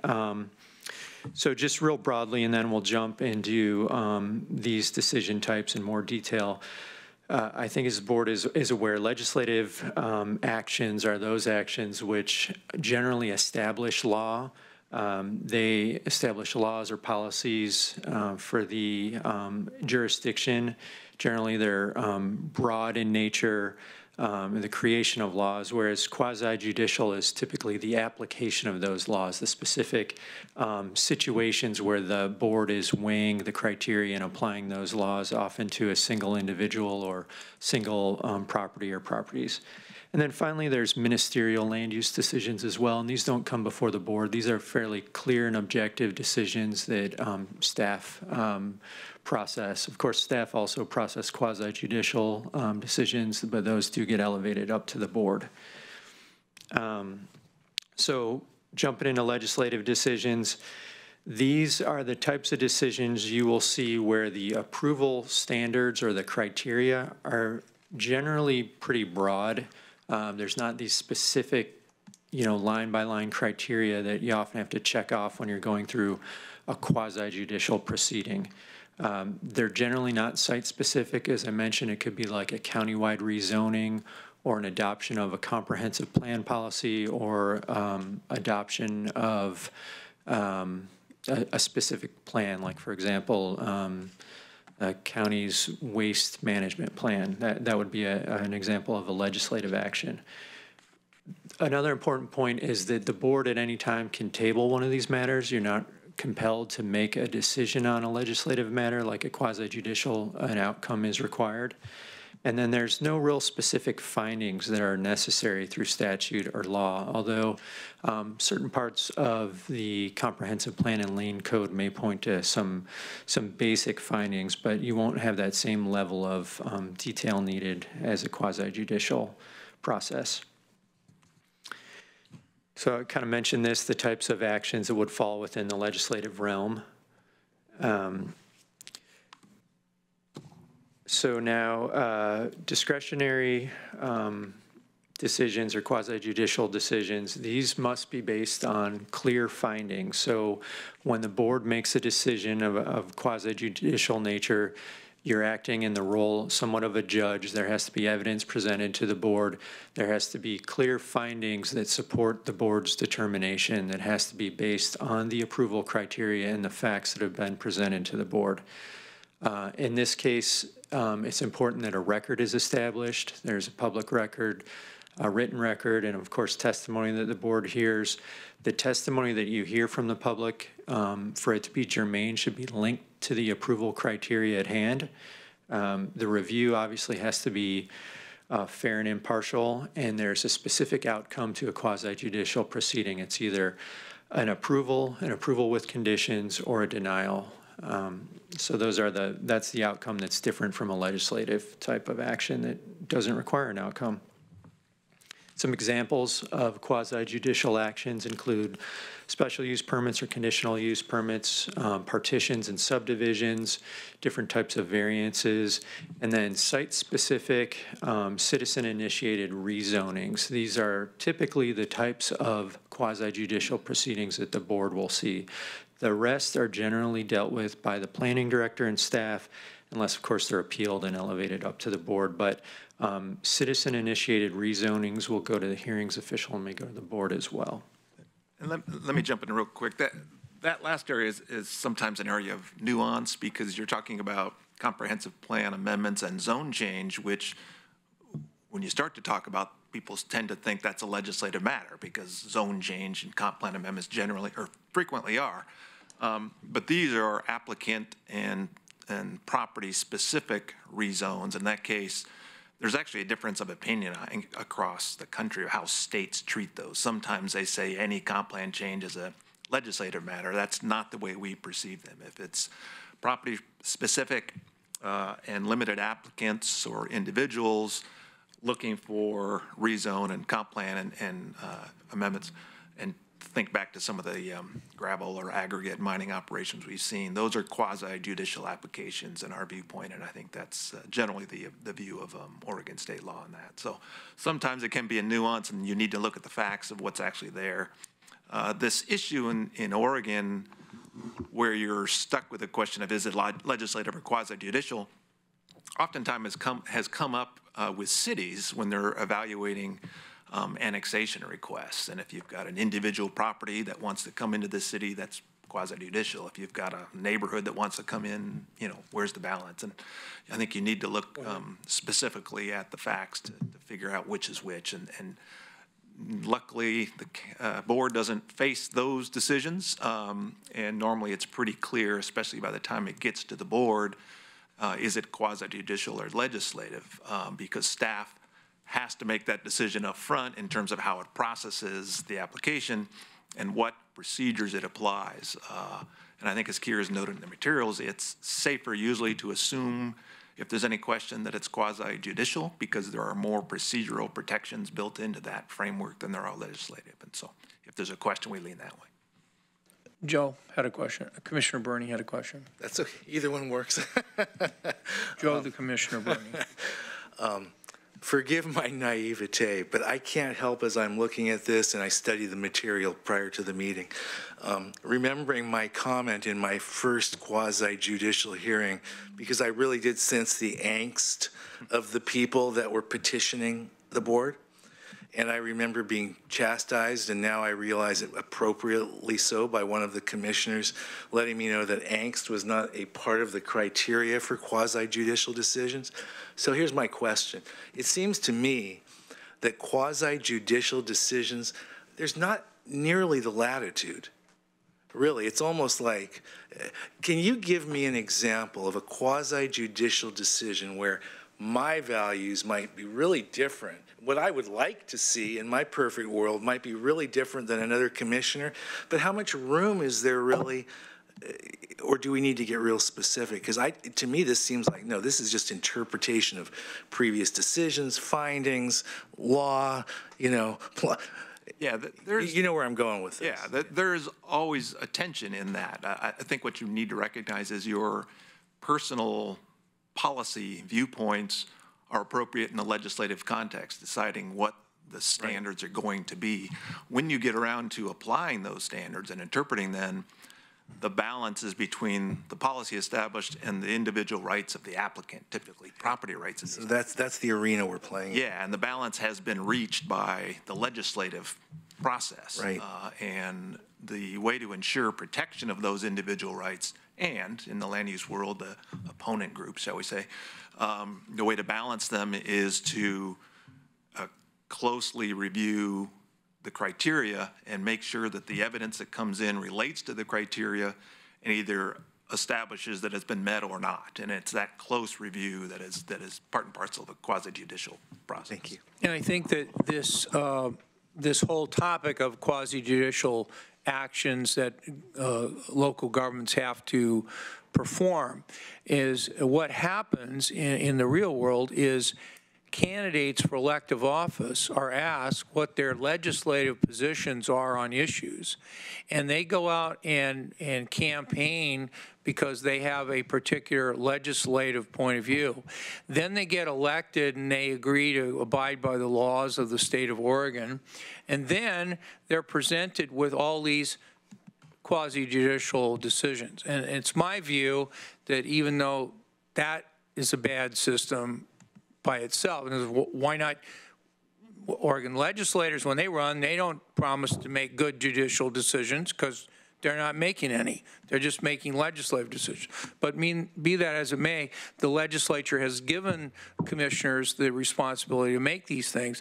My point is that I think we should minimize our quasi-judicial function and emphasize our legislative function, because it's very difficult for anyone that is privileged enough to sit in one of these 5 seats. It's very difficult to have the advocacy of their legislative priorities.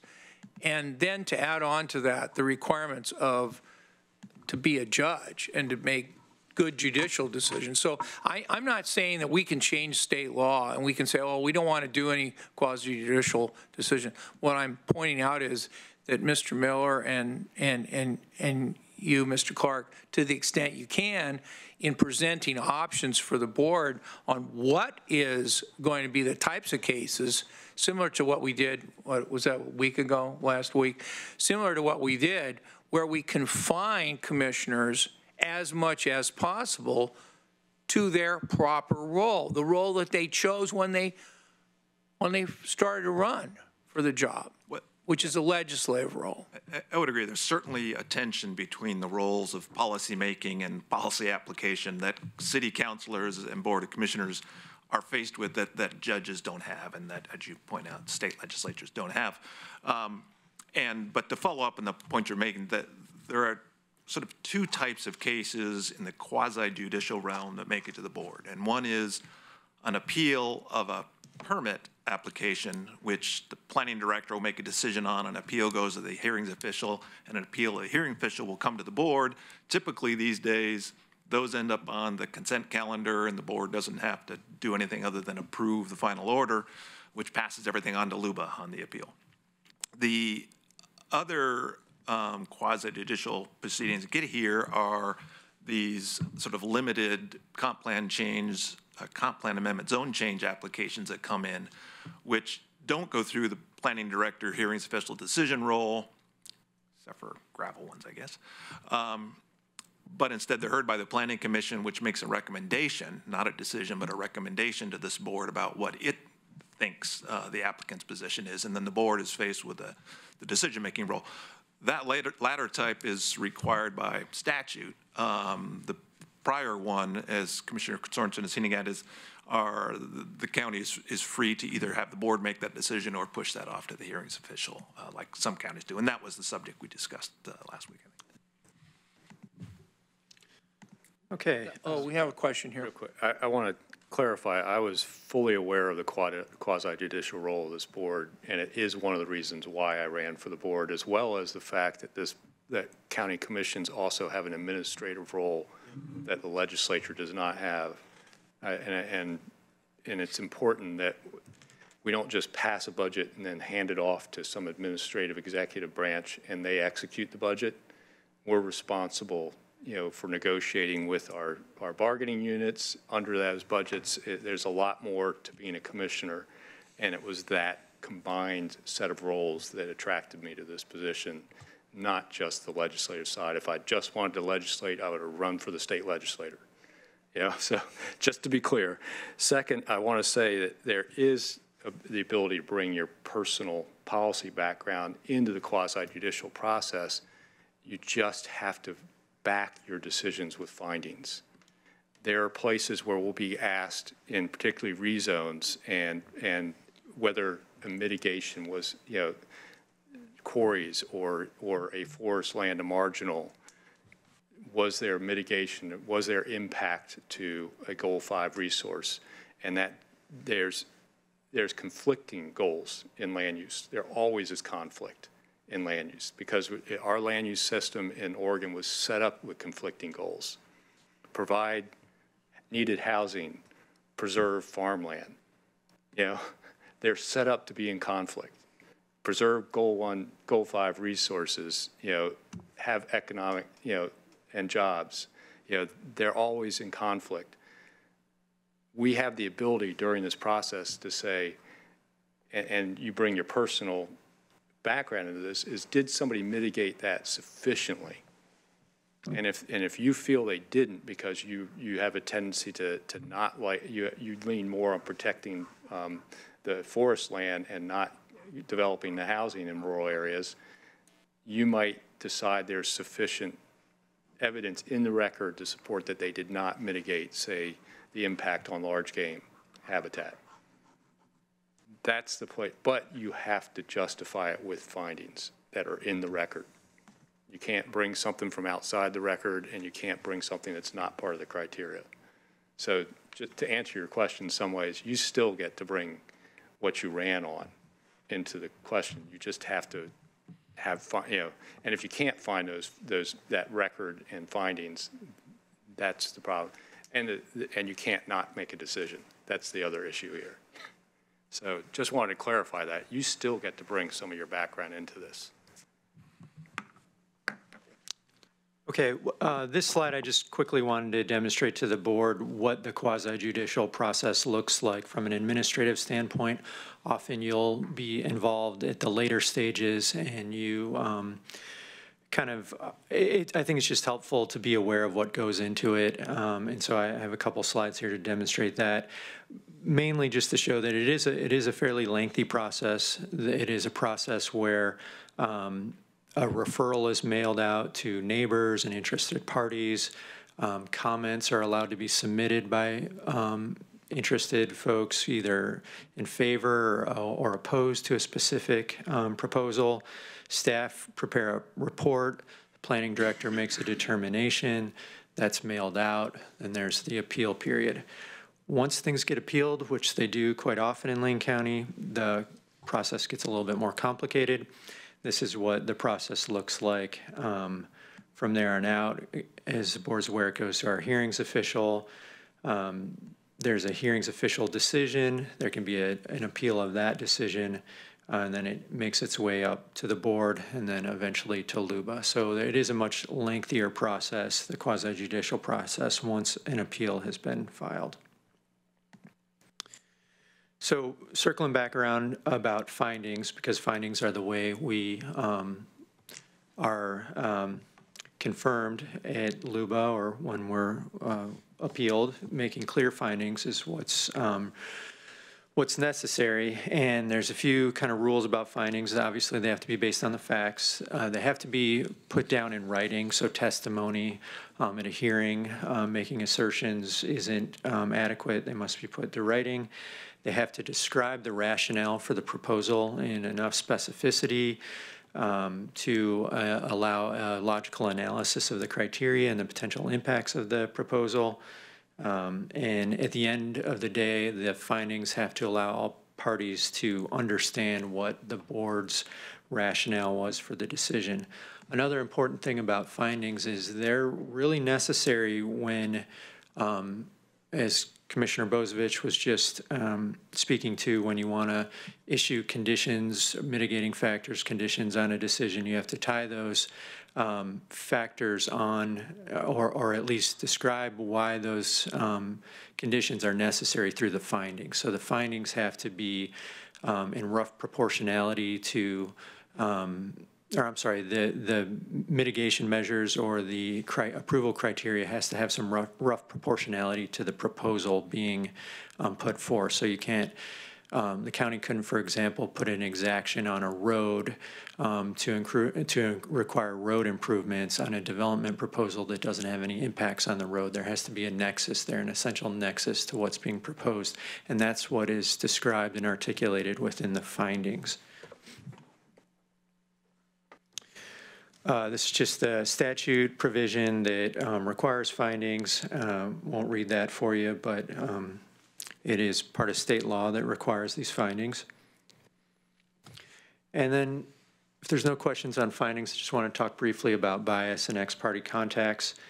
Some important things to note is that bias is understood. Individuals will have bias. You come to this position with a platform and a position that you support.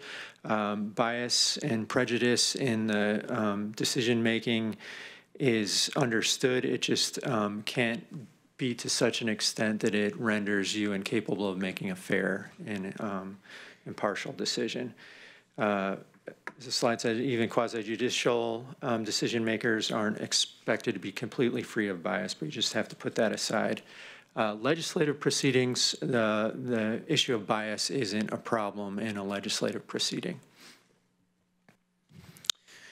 So ex parte contacts, I think the board's well aware of this. This is when you're, might be at Trader Joe's and an applicant corners you and wants to tell you his side of the story on an application that's before you, and you politely listen and nod and walk away. Obviously, that's not a requirement that you recuse yourself from the decision making. You're just required to disclose it at the hearing that you've heard part of the a party's story or part of a party's explanation of a particular matter that's going to be before you. It's not prohibited. You just need to disclose that ex parte contact so everybody's aware. It's not a disqualifier, but it can lead to future challenges of bias. And if I could just jump in there, when there are these contacts, and frequently what will happen is constituents will email you or call you about a particular application, it's quasi-judicial. It's important to disclose that you've had that contact in the open session, in the hearing where the matter is being considered.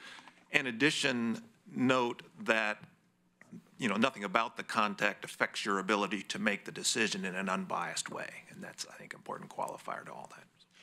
I just want to mention that this often will come up where a group of constituents or an individual will call or email and say, hey, I want to talk to you about, an issue that you may have heard about. I said, well, what is it? It's some kind of permit or land use.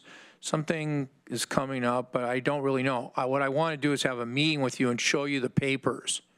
So you have a meeting with them. And by the way, I'm describing something that I'm meeting with some constituents on Saturday, and I don't really know what it's about yet. And they're going to show me some papers, right? And so they may show me a bunch of papers from the city of Eugene. They may show me a bunch of papers from LMD. I really don't know. And 3 years from now, when I won't be here, but if I was here 3 years from now, it might be a contested land use thing. And so that's why it's important to try to be sensitive to the constituents' need for information, but also remember that this might become something where you have to disclose it. So that does come up because people don't always know the different levels. Yeah, and I think you're right, and the timeline for when it comes up can vary from it's not on anybody's radar yet to it's almost at an appeal level. And as much as you can explore the basis of what they want to talk to you about, the better in terms of not wasting your time. If you set aside a couple of hours on a Saturday to come in and talk to somebody and it's immediately apparent what they want to talk to you about is a quasi-judicial matter that's on appeal and coming to the board, you're going to say, stop, I don't want to hear any more. And you should say, stop, I don't want to hear any more, and politely tell them why. But as I say, it's good to sort of inquire what's this all about as much as you can with respect to the constituents' interests as well. So. Couple other points about ex parte contacts. Obviously, any communication with staff about a specific application before you is not an ex parte contact. You can ask for clarifying questions. That's not ex parte. And then, of course, legislative proceedings, again, are free of the ex parte contact limitation. It is good form to announce those, however.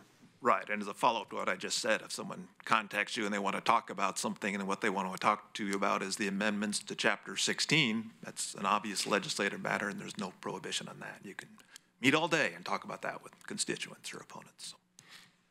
So for us needing remediation here, I don't have to worry about receiving emails and and announcing that I've received them for anything other than a quasi-judicial issue. Right, I think as I follow, yeah, if it's a legislative matter and folks email you, there's no need to disclose those ex parte contacts in a legislative context, right? Thank you, because I'm learning the hard way. Everyone emails on both sides of every issue. Yeah, and that's why I think it's important for the board to know sort of some of the issues that come into play in deciding what is what, you know, is this legislative or not? And when you have questions, obviously contact us and we'll do our best. So as we talk about some of these emails and ex parte contacts, one of the things, and maybe you can speak to this, is it might be useful for us to tell our constituents it's important that they get that information to staff so it becomes part of the record. You know, a single email to a single commissioner does not put it in the record of decision. So it's kind of incumbent on us to talk to those folks that are contacting us as ex parte to, you know, please, you know, get this into the, you know, get it to the staff person, you know, that's involved in this so it becomes part of the record. Because whatever they tell us ex parte out of the record, really we can't use in our decision. So one of the good things about telling them that is if they do submit that to the record, it kind of says, so-and-so contacted me, I told them to submit that to the record, it's part of the record, that's why I feel confident in that it won't bias my decision, because it's part of the record. You know, that's a protection for you too. So yeah, it's an important piece that try and recommend folks put their information into the record. Does it go into the record if, and I've done this before, thanks so much for your, you know, your comment on this. I'm sending a copy of this to Kira Miller so it could be made part of the record. Does that change it from an ex parte contact to a putting it in the record? Or it's both? It's both an ex parte contact and it's put in the record. Yeah, I'll let Kira follow up too, but yeah, in my opinion, it's both. It's an ex parte contact and you've disclosed it, although it's good to disclose it in the meeting as well. I think it's also sufficient when you forward it on to land management or the planner involved. I think it's sufficient to get it into the record. I'll note, however, that the official record, and when we talk about record, at least when I do, it's what we're going to bundle up and send on to LUBA when it gets appealed. That's the official record. What makes it into that record can be a subject of dispute frequently. In our opinion, that doesn't mean what Ms. Jones keeps online, right? What it means is what's been submitted by the Land Management Division as part of the record, available to the board as part of its decision-making and not officially rejected by any of the decision makers along the way, which could be the hearings official or this board. I just want to make that clear because some folks, I think, assume that they send something to Ms. Jones and it's suddenly part of the land use record. That's not the way it works. It's got to go to the board, to land management. I'd just follow up on that quickly. I appreciate it whenever the board forwards something on with that statement saying I'm forwarding this on to staff so it can be included into the record. Generally, we just take that and we put that in the official record. If it's just forwarded on to staff, we often go and contact your constituent and ask, do they want this to become part of the record? So it's clear that this is intended to be part of the record. So we kind of covered this, announcing ex parte contacts. One exception to this refraining from participating in a public hearing is if you have an ex parte contact or a conflict of interest, or I'm sorry, a conflict of interest, and the vote is needed for a quorum. Then I believe there's this legal concept called the rule of necessity, which at that point you could still participate even though there's a conflict of interest. Yeah, and just a quick gloss on this. Actually, these aren't technically ex parte contacts. When you're talking about conflicts of interest, those or potential ones, those can be actual disqualifiers from your right to participate, whether it's ex parte contact or not. A potential can be cured essentially by declaring, you know, some, and I can't give you a laundry list now, but some issues may just be potential but not actual in terms of indicating potential bias in a situation. When those come up, we'll explore them more further. Actual conflicts of interest are, for example, if you have a financial stake in the outcome of a aggregate application, you know, you own part of the company or something like that, that really will disqualify you for taking part in the decision unless this rule of necessity comes up where, you know, your vote is needed to break the tie, for example, or establish a quorum. And that, again, is pretty rare, and we can talk about that in more detail, but that's what's going on there. And when, just to be clear, when you talk about the main heading there, ex parte contacts, and then you use words like potential and actual conflicts, you're talking about the land use versions of these terms, not the Oregon Oregon Government Ethics Commission uses of these terms, right? Correct, yes. Yeah, so just for the commissioner's knowledge, I would just say that the Oregon Government Ethics Commission has its own rules, which are separate from these rules. Conceptually, they overlap. Yeah, yeah. You got to look at the individual ones. And just to clarify, I apologize, the title of that slide should have been conflicts of interest, not ex parte contacts. As Mr. Clark pointed out, those are different things. So quickly, just the Planning Commission. Obviously, legislative matters that come before you, like those property-specific plan amendment zone changes, those go through the Planning Commission first. And the Planning Commission is the place where really the record is established. They can flesh out the record in detail. They spend a lot of time building the record, making a recommendation, which eventually comes to the board. So you know, with those items that come before the board, you have the benefit of the minutes from the Planning Commission hearing, as well as any recommendations that are then forwarded on to you all. So next, just quickly talk about LUBA. So many of our actions here at Lane County do go up to LUBA. There's basically four outcomes at LUBA. The first is where the board's decision is affirmed, or the final county decision if the board elects to adopt the hearing's official decision where it's affirmed. It doesn't warrant reversal. There's no findings of remand necessary. A remand is where the decision doesn't need to be reversed, but it is deficient in some way, which can be then perfected by coming back through the process, and additional findings could be made, and then that could go on and be ultimately approved. A reversal is where the board's decision is in conflict with law or it exceeds your authority, and LUBA will reverse the decision.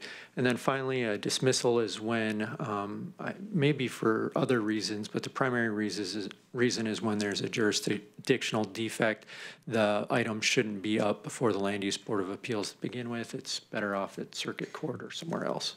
Yeah, quick examples of those are if it's a ministerial decision, which wouldn't come to the board anyway.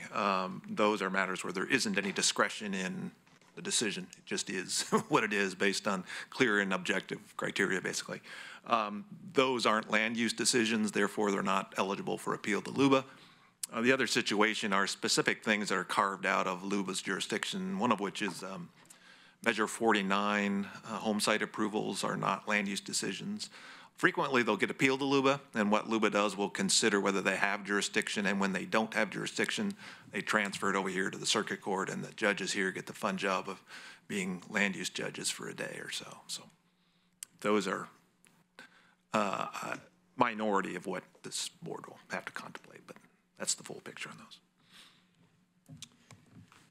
So this is some advice from a current LUBA referee, and it just helps staff and the county in trying to have decisions sustained at LUBA.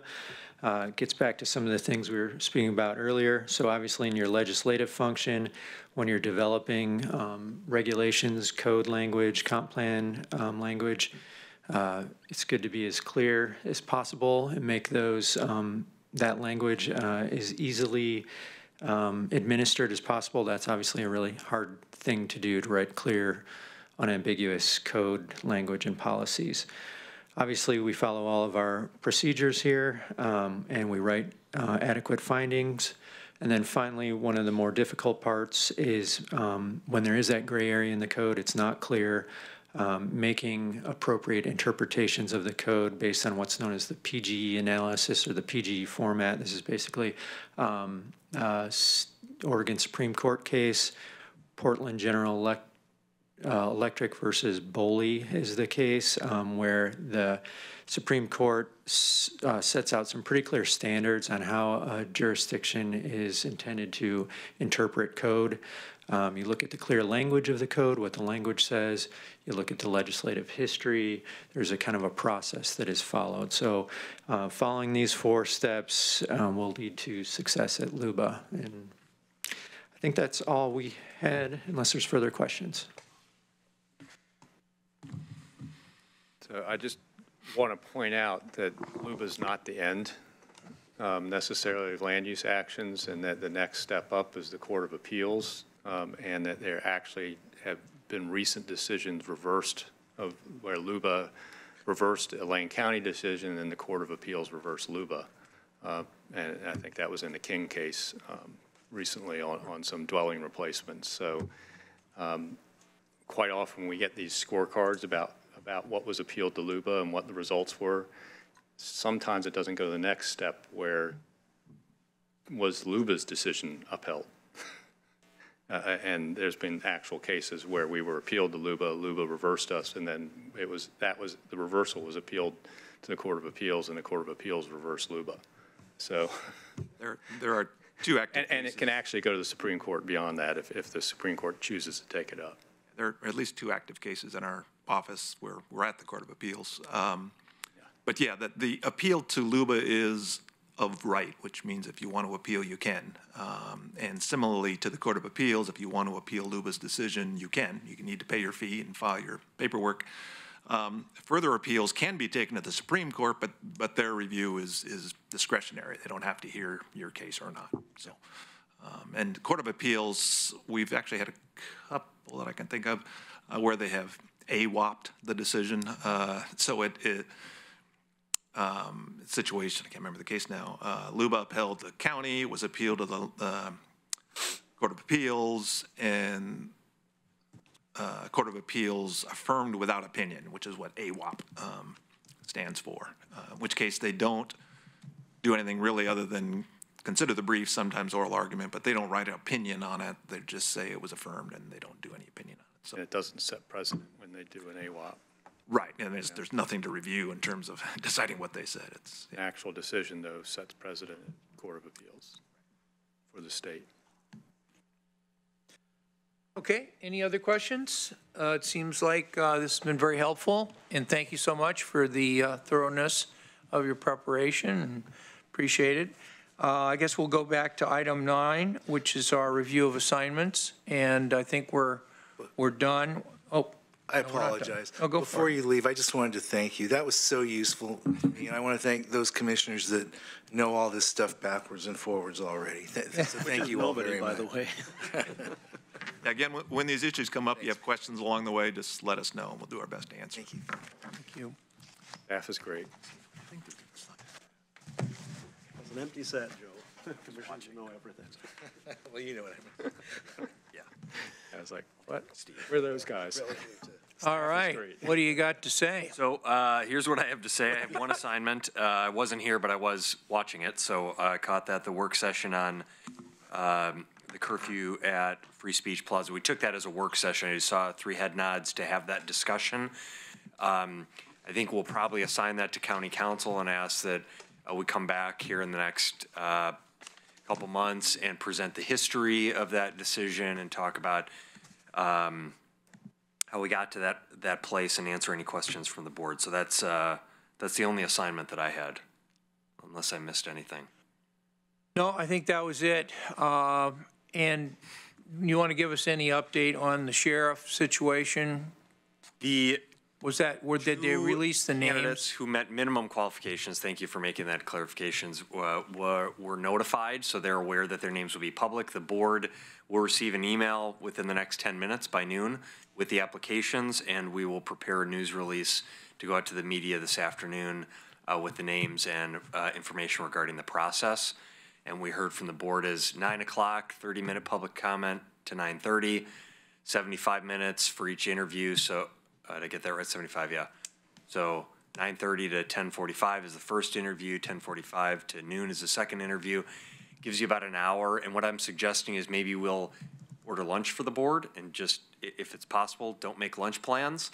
And then you can use that time to have exec session, deliberate, and talk about next steps. And then we're going to try to stick with the 1 o'clock inspection of the jail because it's been noticed as such.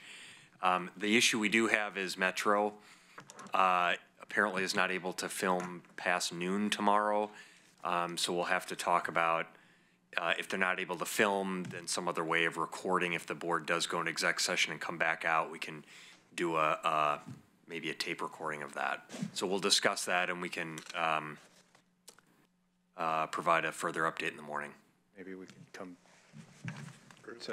can come back into session after the inspection of the jail late in the afternoon, do a quick. We can check with Metro to see if they're available to film, because tomorrow's Wednesday. I think the issue is city council. Seeing Neil nodding his head up in the window. Yes. Okay. Nodding up and down or? Yeah, and giving the thumbs up. Yeah. All right. I was wondering what happened. Good suggestion. So we'll shoot for that. Maybe, I don't know how long the jail inspection is, but maybe around 3 o'clock or so. After 2:30, I'm being told. They can film after 2:30. So, great. So maybe that's what we'll do. We'll do the public comment, the interviews, the exec session, eat the food, go over to do the jail. That's about a 2-hour thing, I think, 1 to 3. I'm not in favor of that. Okay, what would you like to do? Well, I'd get it all done before the jail tour. Oh, okay. We do have coverage until noon, right? Till noon. So the issue is that if you do, I guess if you do the interviews, if they are only an hour, you do 9:30 to 10:30, 10:30 to 11:30. Gives you 30 minutes. Yeah, that was my idea too, which is why I proposed the 1-hour sessions. Okay. There's a backup. We'll do the best we can, and we'll all stay tuned. And so at this time, unless there's anything further, I'm going to adjourn the board meeting. We will be reconvening at 9 a.m. on our previously noticed public comment at 9 a.m. tomorrow morning. Thank you.